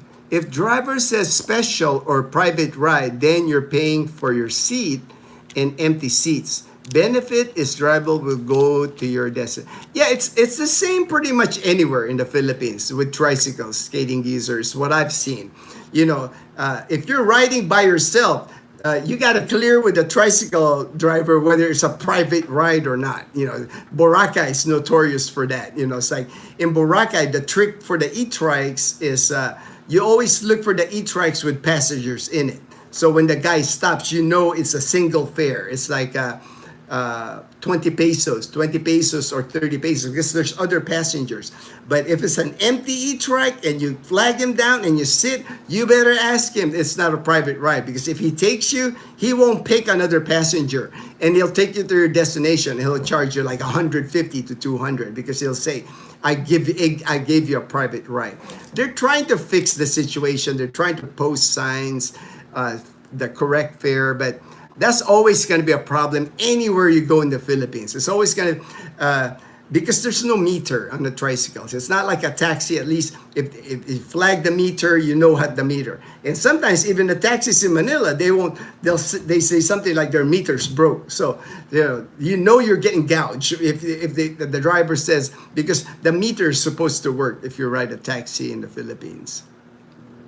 But it's always going to be an issue. To me, Skating Geezer, the thing I always put in my mind, okay, so what if I pay an extra 30, 40, 50 pesos for a tricycle driver? It's not gonna, to me, it's like, oh, well, you know, it's like, I just let it go. I let it go. You know, I don't let it like, oh, I don't feel like I got scammed. You know, people always say I got scammed. You know, they gouged me, you know. I don't look at it like that, man. You know, the dude's probably hustling. He's trying to get money for his family, so I just leave it be. I don't make a big deal of it. You know, it's not a big amount of money for me. I wear cargo pants or cargo shorts. Even my swim shorts are cargo shorts. Yeah, me, all my shorts mostly are like board shorts is what I call them. Like, I rarely wear pants. I own like one pair of jeans, and I own like a khaki pants, and I rarely wear it. I'm always just wearing shorts. Carry a dummy wallet. I've never, I've never had a need. I've never had a need for a dummy wallet. It's like I said, I've never been a victim of crime. But I guess because my military background, I used to teach force protection when I was in the military. So it's gonna take a lot for me to be a victim of crime because I keep my eye open. I watch people. It's like I don't put myself in a bad situation.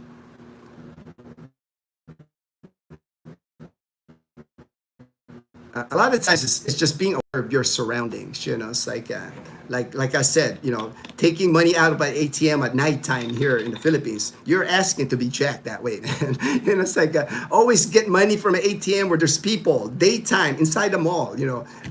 Always be aware of your money, your wallet. It's like that. When you're not paying attention is when you're gonna get ripped off here. Nice, JP. Indeed, you are JP Calibo now. Good move, skating. Banks load thousands to reduce cost ATM operation, but they need more bills. Carry hand sanitizer, alcohol, baby wipes. You need to carry that here because public restrooms in the Philippines, unfortunately, just aren't clean. No liquid soap, no paper towel, no air dry. There might be an air dryer, but it's not plugged, or it doesn't work. Everything's broken. Hard to find a clean restroom. Hard to find a clean restroom here. Gaisano Grand is the only bathroom I have used in Calibo. Empty the tank. Before you don't leave home, hey, good suggestion. Empty the tank before you leave home. All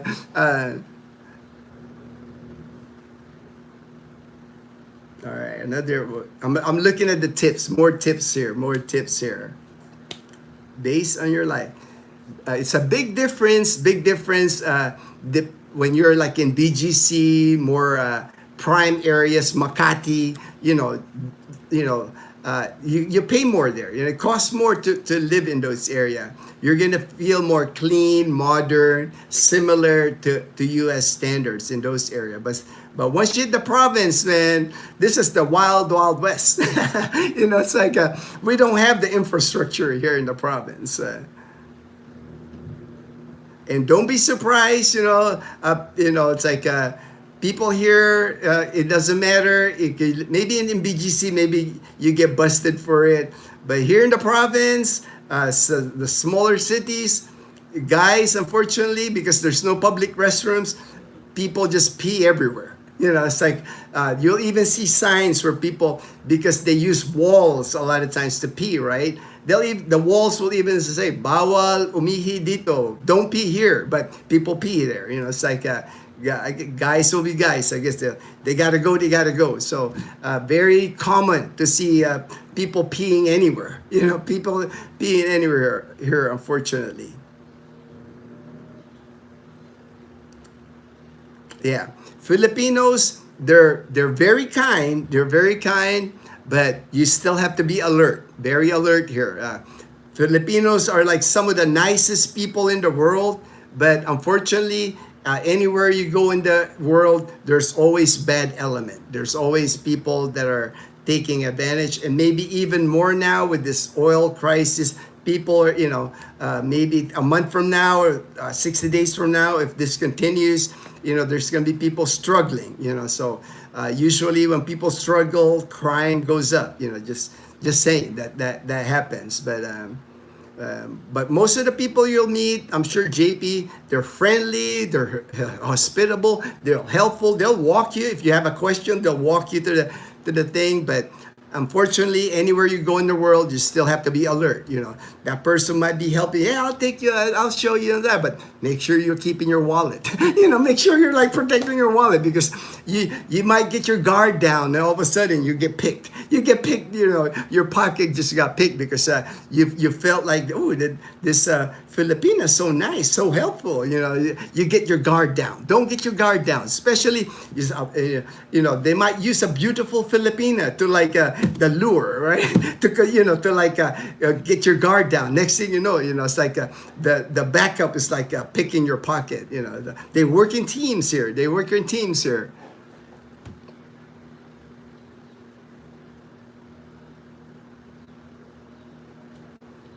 It says here, systems are not always reliable. We were just talking about that. Gcash with JP trying to sign up for Gcash. Internet can be inconsistent. Heck, I can lose you guys right now. If I lose you guys, it's because of the internet. There's nothing I can do if my internet goes out. It's the way it is. And I have fiber optic through Calibo cable. It's a landline. It's not like wireless or anything. But this is the way it is. Even cell phone. I could be walking. That's why I can't do a walking video in Calibo, because I never can get good signal on a phone. There might be areas where I can stand and I can get good signal. I can do a live stream if I'm standing. But the minute I walk, it'll do that thing. It'll do that thing. So it's like the infrastructure again. It's not the best. Not the best here. Yes, JP, ACR card, admissible, ID, verification. Good morning, Fortune from Lou, God bless. Yes, ask the peeps in La Casa how much the trike fare and prepare. Yeah, JP, the thing is, anywhere you go, you're gonna learn, right? You're gonna, from experience. Like I said, the boots on the ground. You might pay more in the beginning, but you're gonna learn quick. You're gonna learn quick here in the Philippines. Internet is inconsistent. Power interruptions can happen more often during the summer months. I'm expecting more power outages here during the summer. Government processes can take time. That's an understatement. That's an understatement. If you're getting driver's license, can be a nightmare here at the land transport. Getting your license plate, vehicle registration, it can get overwhelming. Patience. Patience is important, very important here in the Philippines. You are not in America. You're not in a developed country. Yeah, you're gonna need patience here. Voicing out your complaint. I need to speak to the manager. Why is this taking so long? Not gonna help you here. Nah, it's gonna make it worse. Trust me.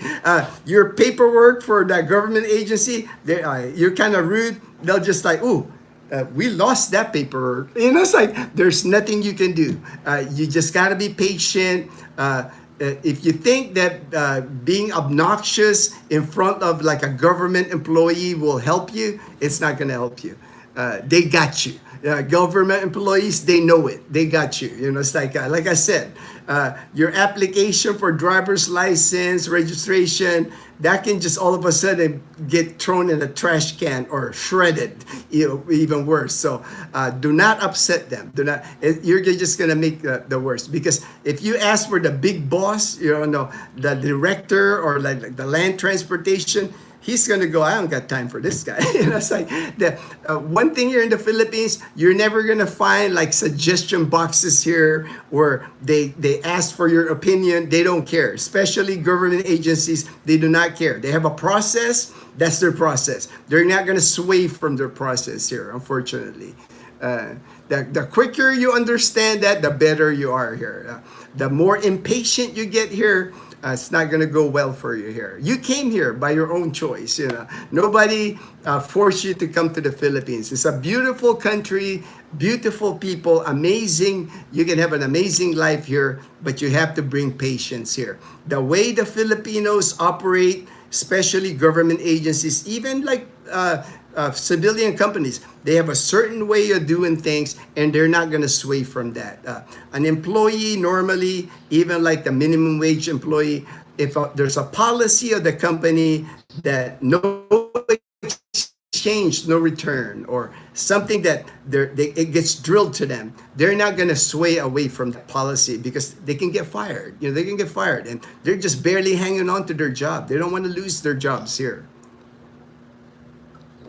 And a lot of times when you go to like government agencies here, when you're dealing with government agencies, these people, they got some kind of arrogance towards them, because they're not in a hurry to help you. It's like they might even, I have seen before where you're sitting there waiting and you're looking at them and they're behind the window, the glass window, and they're like talking, they're having a birthday party, they're having cake.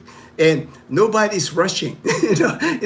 That's a common dynamic here. You cannot let that upset you. If that upsets you, you're gonna have to learn. You're gonna have to learn more patience here, unfortunately.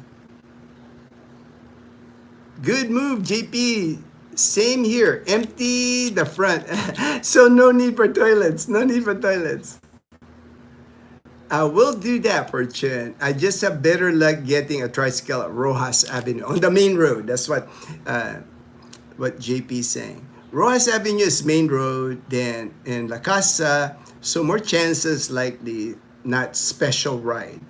And to me, it's like even, we have our own vehicles, but the few times that I've ridden tricycles in Calibo, it's 15 pesos normally if it's you're riding with other people. Like you see Dazzle, Mom, and Leanna riding with other people in a tricycle. It's 15 pesos each, It's a quarter, man. It's a quarter, man. So if they charge you more than a quarter, if they charge you double, it's 50 cents. Come on, man.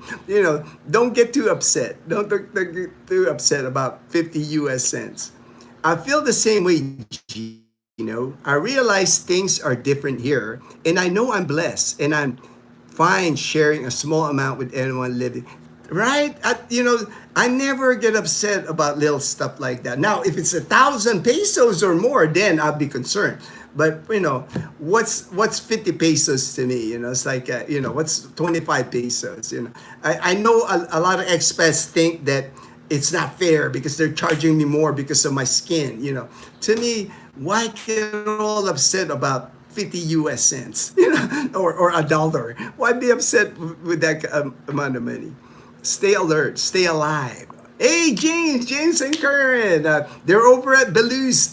They had the grand reveal on their video. I watched the video of Belus's Vanilla Project. The Vanilla Project, that could be the name. The Vanilla Project here in the Philippines.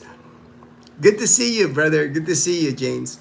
Rance, every day is a learning experience. Definitely, it's a learning experience. The longer you're here in the Philippines, the longer your boots on the ground here, you're gonna become more a Filipino. Especially if you decide to retire here, like Daniel. He's getting his SRV. He plans to stay here long term. A few months from now, he'll be like JP. He'll becoming more and more Filipino. He's gonna be eating dried fish for breakfast. JP's already eating dried fish for breakfast. It's like you're gonna start becoming more Filipino. You're gonna adjust to the way it is here. Start understanding the way Filipinos do things. Things won't upset you anymore because why is it taking so long? Why does it take 2 days to get a driver's license? It's the way it is. There's nothing you can do about it. The only way you can get around things here a lot of times is if you want to pay the extra money. If you want to get things done faster than the normal process, there are ways to get it done quicker, but it usually involves money. Joe Cano said hi. All right. Been in my condo, Lapu-Lapu, 6 days and only had 3 internet, the 2 days, and on my 3rd day, router. Yeah, that's the thing, Daniel. Like I said on my message to you, a lot of these Airbnb companies, when you go get the Airbnb, a lot of these places, it's shared Wi-Fi, shared internet to the whole building. A lot of times for your condo. So a lot of times, the more people that get online during that time, the weaker your internet, or you're not going to get any internet at all. The solution for it is like, if it is your permanent apartment, like at La Casa Española, the same way, shared internet, the low internet speed, whatever, right? The way to get around it is get your own line. You can get your own line. Like my friend Mel, he's from Atlanta. He works online. It's important for him to get high-speed internet. So he got a separate line from Calibo Cable. It costs him $25 a month for his own line instead of using the free Wi-Fi that the apartment uses. That's the solution. And I'm sure it's the same solution at your place that you're renting right now. If you decide to stay there longer where you're at, I'm sure you can get your own internet, own faster internet, or get Starlink, right? People are getting Starlink now here. If you really want, if a lot of digital nomads here get Starlink because internet is really important to them. Exchange rate. Oh, I announced it already earlier, Flyboy. It's 59.80 is the last time I checked, but it did close on March 19th. It did close at 60.1. So that is the all-time high for the dollar exchange rate right now. It's 60.1. Love your channel, user. All right, thank you. I'm glad, man. Thank you so much. Thank you for the kind word, brother. I believe Belu's project is going. I think so too, man. You know, it's like Belu's got the vision, man. He's got the vision. I'm so happy for him. Oh yeah, you know, it's like and there's a need for that. You know, it's like the only time I can get vanilla here is like the vanilla extract. You know, it's like it would be nice, like a real vanilla. You know, not just, you know, vanilla extract. You know, you're not even sure what, you know, what that liquid. You know, it's like and plus I'm sure Belu's got contacts to ship it. You know, different places. So I think it's gonna be successful. When JP starts eating balut, then I'll know he's full-on Filipino. Yeah, I don't think JP he hasn't been that bold yet. Edgar's eaten balut. Edgar's more bold as far as eating balut.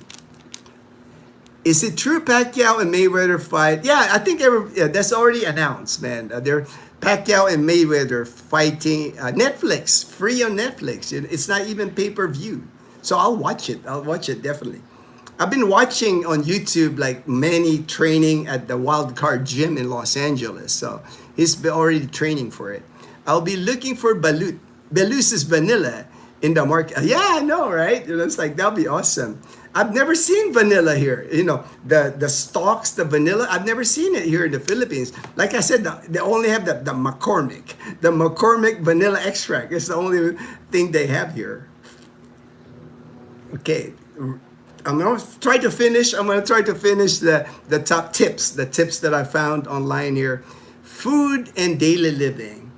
Food is affordable and widely available. It's cheaper when you cook your own. I think it's the same anywhere you live in the world. You know, if you adjust to what's available in the local market and the public market, you're going to save more money. You know, it's like, but I do know how expats are. They want SNR, they want the steaks, potatoes. If you bring the same diet that you're eating in the United States, it's going to cost you more here, because if you're going to eat steaks, you know, the steaks here that are decent are Australian beef. You know, they're not cheap. They're not cheap. Same thing with if you don't adjust to like what's available at the public market. Me, I've never had a problem when I lived in Japan, when I lived in South Korea. You know, I always like whatever was in the market, as long as it looks green, it looks healthy, I'll eat it. You know, it's like to me, vegetable is vegetable. You know, it's like you can always like dress up the vegetable to make it taste good, and seafood same way. Street food is common, but be very careful with street food in the Philippines, especially if you're new to the Philippines.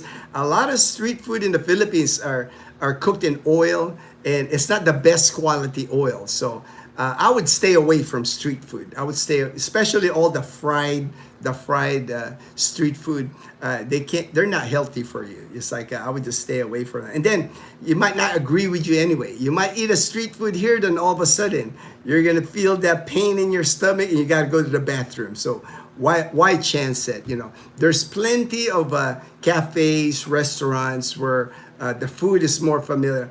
To me, the thing about street food is like nobody checks it. You know, nobody checks it for like the public health, the hygiene. There's no inspection for a lot of the street food that you'll see here. A lot of those fish ball, the chicken skin, a lot of that stuff. Filipinos eat it all the time, but they're used to that. You know, for somebody that, you know, you're coming from America, your stomach is not used to that. Your stomach's not used to the oil that they're using. You don't know how old that oil is. You don't know what kind of mixture of oil that is. I would stay away from street food here. GP, I will be looking. All right. I plan to make deviled eggs.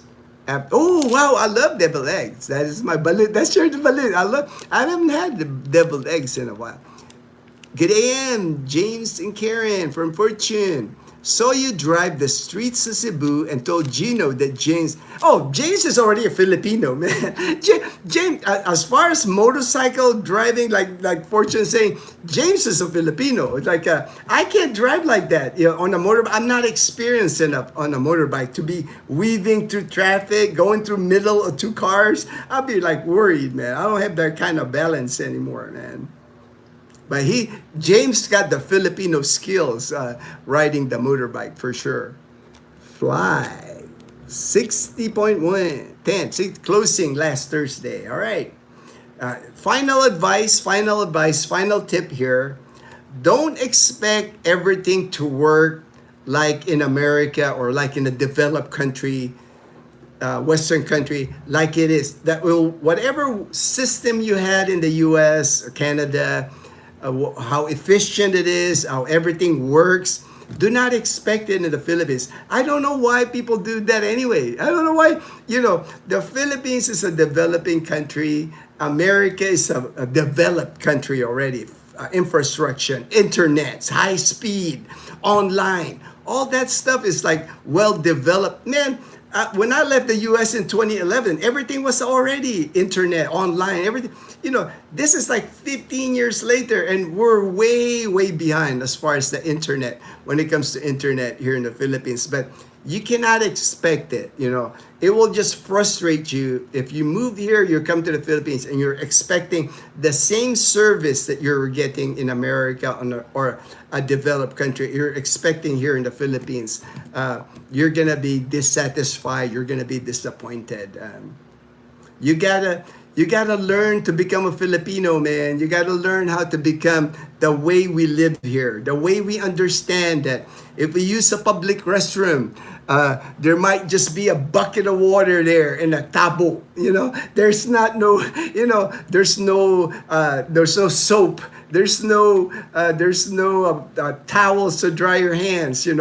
Sometimes the water don't even work. You just have a toilet that don't flush. For us Filipinos, hey, I'm just happy I found a place to pee. That's the way it is. It's like you can't expect the stuff you have in the country where you came from.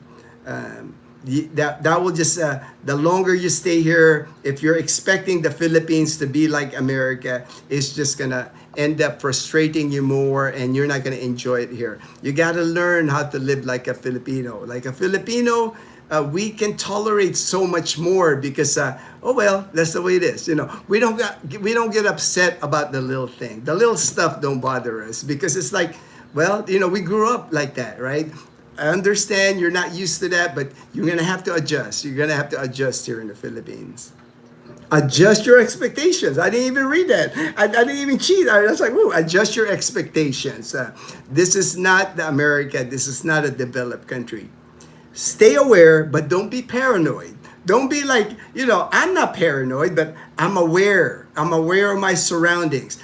Like me, if I'm walking at the mall, I'm walking somewhere, I can always spot shady characters. I don't know about you. Maybe it's just me, my street smarts. Usually when I look around, I can tell if the individual's shady. I can tell if it's an individual that's not up to no good, right? Just the look that they give you, the vibe. Just be aware, but don't be paranoid. It's like I'm always aware of where I keep my money, where I keep my phone, my important stuff. I won't just like leave my phone on the table or something like that. It's like I get up and leave my phone on the table. I don't do stuff like that. Just be aware. Be aware, but don't be paranoid. And the most important thing, this is I think the last, choose the right area to live. Location is important here in the Philippines. Living in a city, living in Metro Manila, living here in Calibo, totally different animal. You're night and day. I know we all have different things that we're looking for in life. We have all different kinds of lifestyle. But, do your research, try it out first. Don't be fully committed in one area because you might not like it when you get to that area. You know, it's like I said, Metro Manila, here living here in the province, two different places, two different animals. All right, boss. All right. I left it there, boss. Nagpatanta kami ng 2 piso, boss. 27 na yun. All right. You add more, no worries. Nagtas kasi yung gasolina eh. All right, no worries.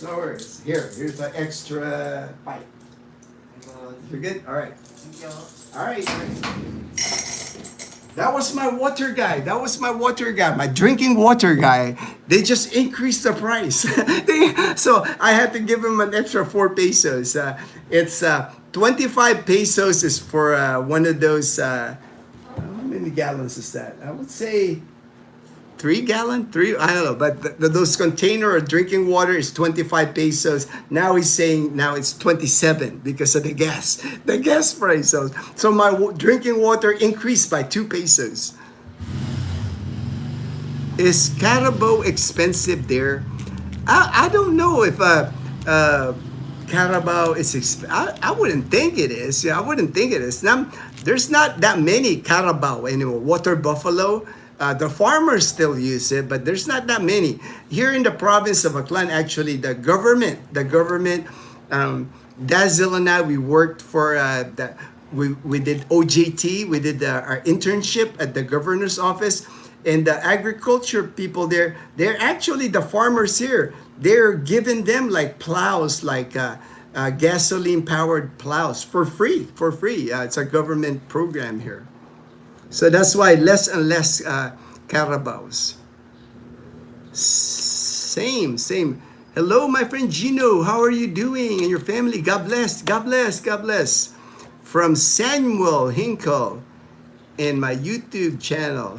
All right. 21. Good promotion. Cebu City is not my cup of tea. I know, right? I would not be as brave as you, James. I would never drive my car in Cebu City, and I've gone on the ferries. Right, I've taken my car, our Toyota Wigo to Luzon. I've driven from Batangas all the way to Pagudpod, Northern Baguio City. I've drove many areas here in the Philippines. I've driven Dumaguete City, Bacolod City. I would never drive in Cebu City. Cebu City, Manila, I would never drive in those. Those are two places that I will never drive. Yeah, Calibo is 10,000, 1,000 better than Cebu. Not my cup of tea either, man. It's like we've been to Cebu City twice, Dazzle and I. Both times we're on our way to Panglao. We're on our way to Bohol, or we've never really stayed in Cebu City. The taxis, everything is just so congested, so much traffic. Can we see? I don't know what can we see. Carabao costs more than cattle. Oh, I didn't know that. I don't know. Thanks, James. I wouldn't know because I rarely see Carabao now. It's like there's a few here in Numancia, but more and more, even the farmers, the rice farmers here, I'm seeing them use like the gas-powered plows now. Hi, James K. Avengers. How are you doing? Fortune. That's blue container, I think, 5 gallons. Yeah, 5 gallons. 5-gallon container. Yeah, right. Let me see if I can swing it. Right there. Mine is kind of green. I have green container and I have a blue container. And it costs, it was 25 pesos. Now the guy says it's 27. 27. Yeah, the 2 peso increase. Gasoline is in short supply. I think our Carabao going to up in value. I know, right? The Carabao is going to go up in value, man. Like a mini Manila, definitely. It's a mini Manila. Cebu City is a mini Manila. We are great. Same move. All right.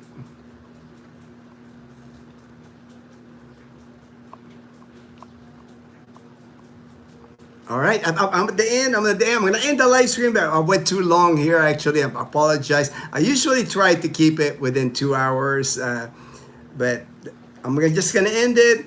the Philippines, there's a lot of challenge trying to adjust to the Philippines. But once you adjust to the way things are here, the more you're accepting to the way the Filipinos do things here, you'll find an amazing life here because Filipinos are great, man. Filipinos are great. They're the kindest people, humble people. You don't see a lot of, like bragging, showing off here, especially here in the province. The people here are so humble.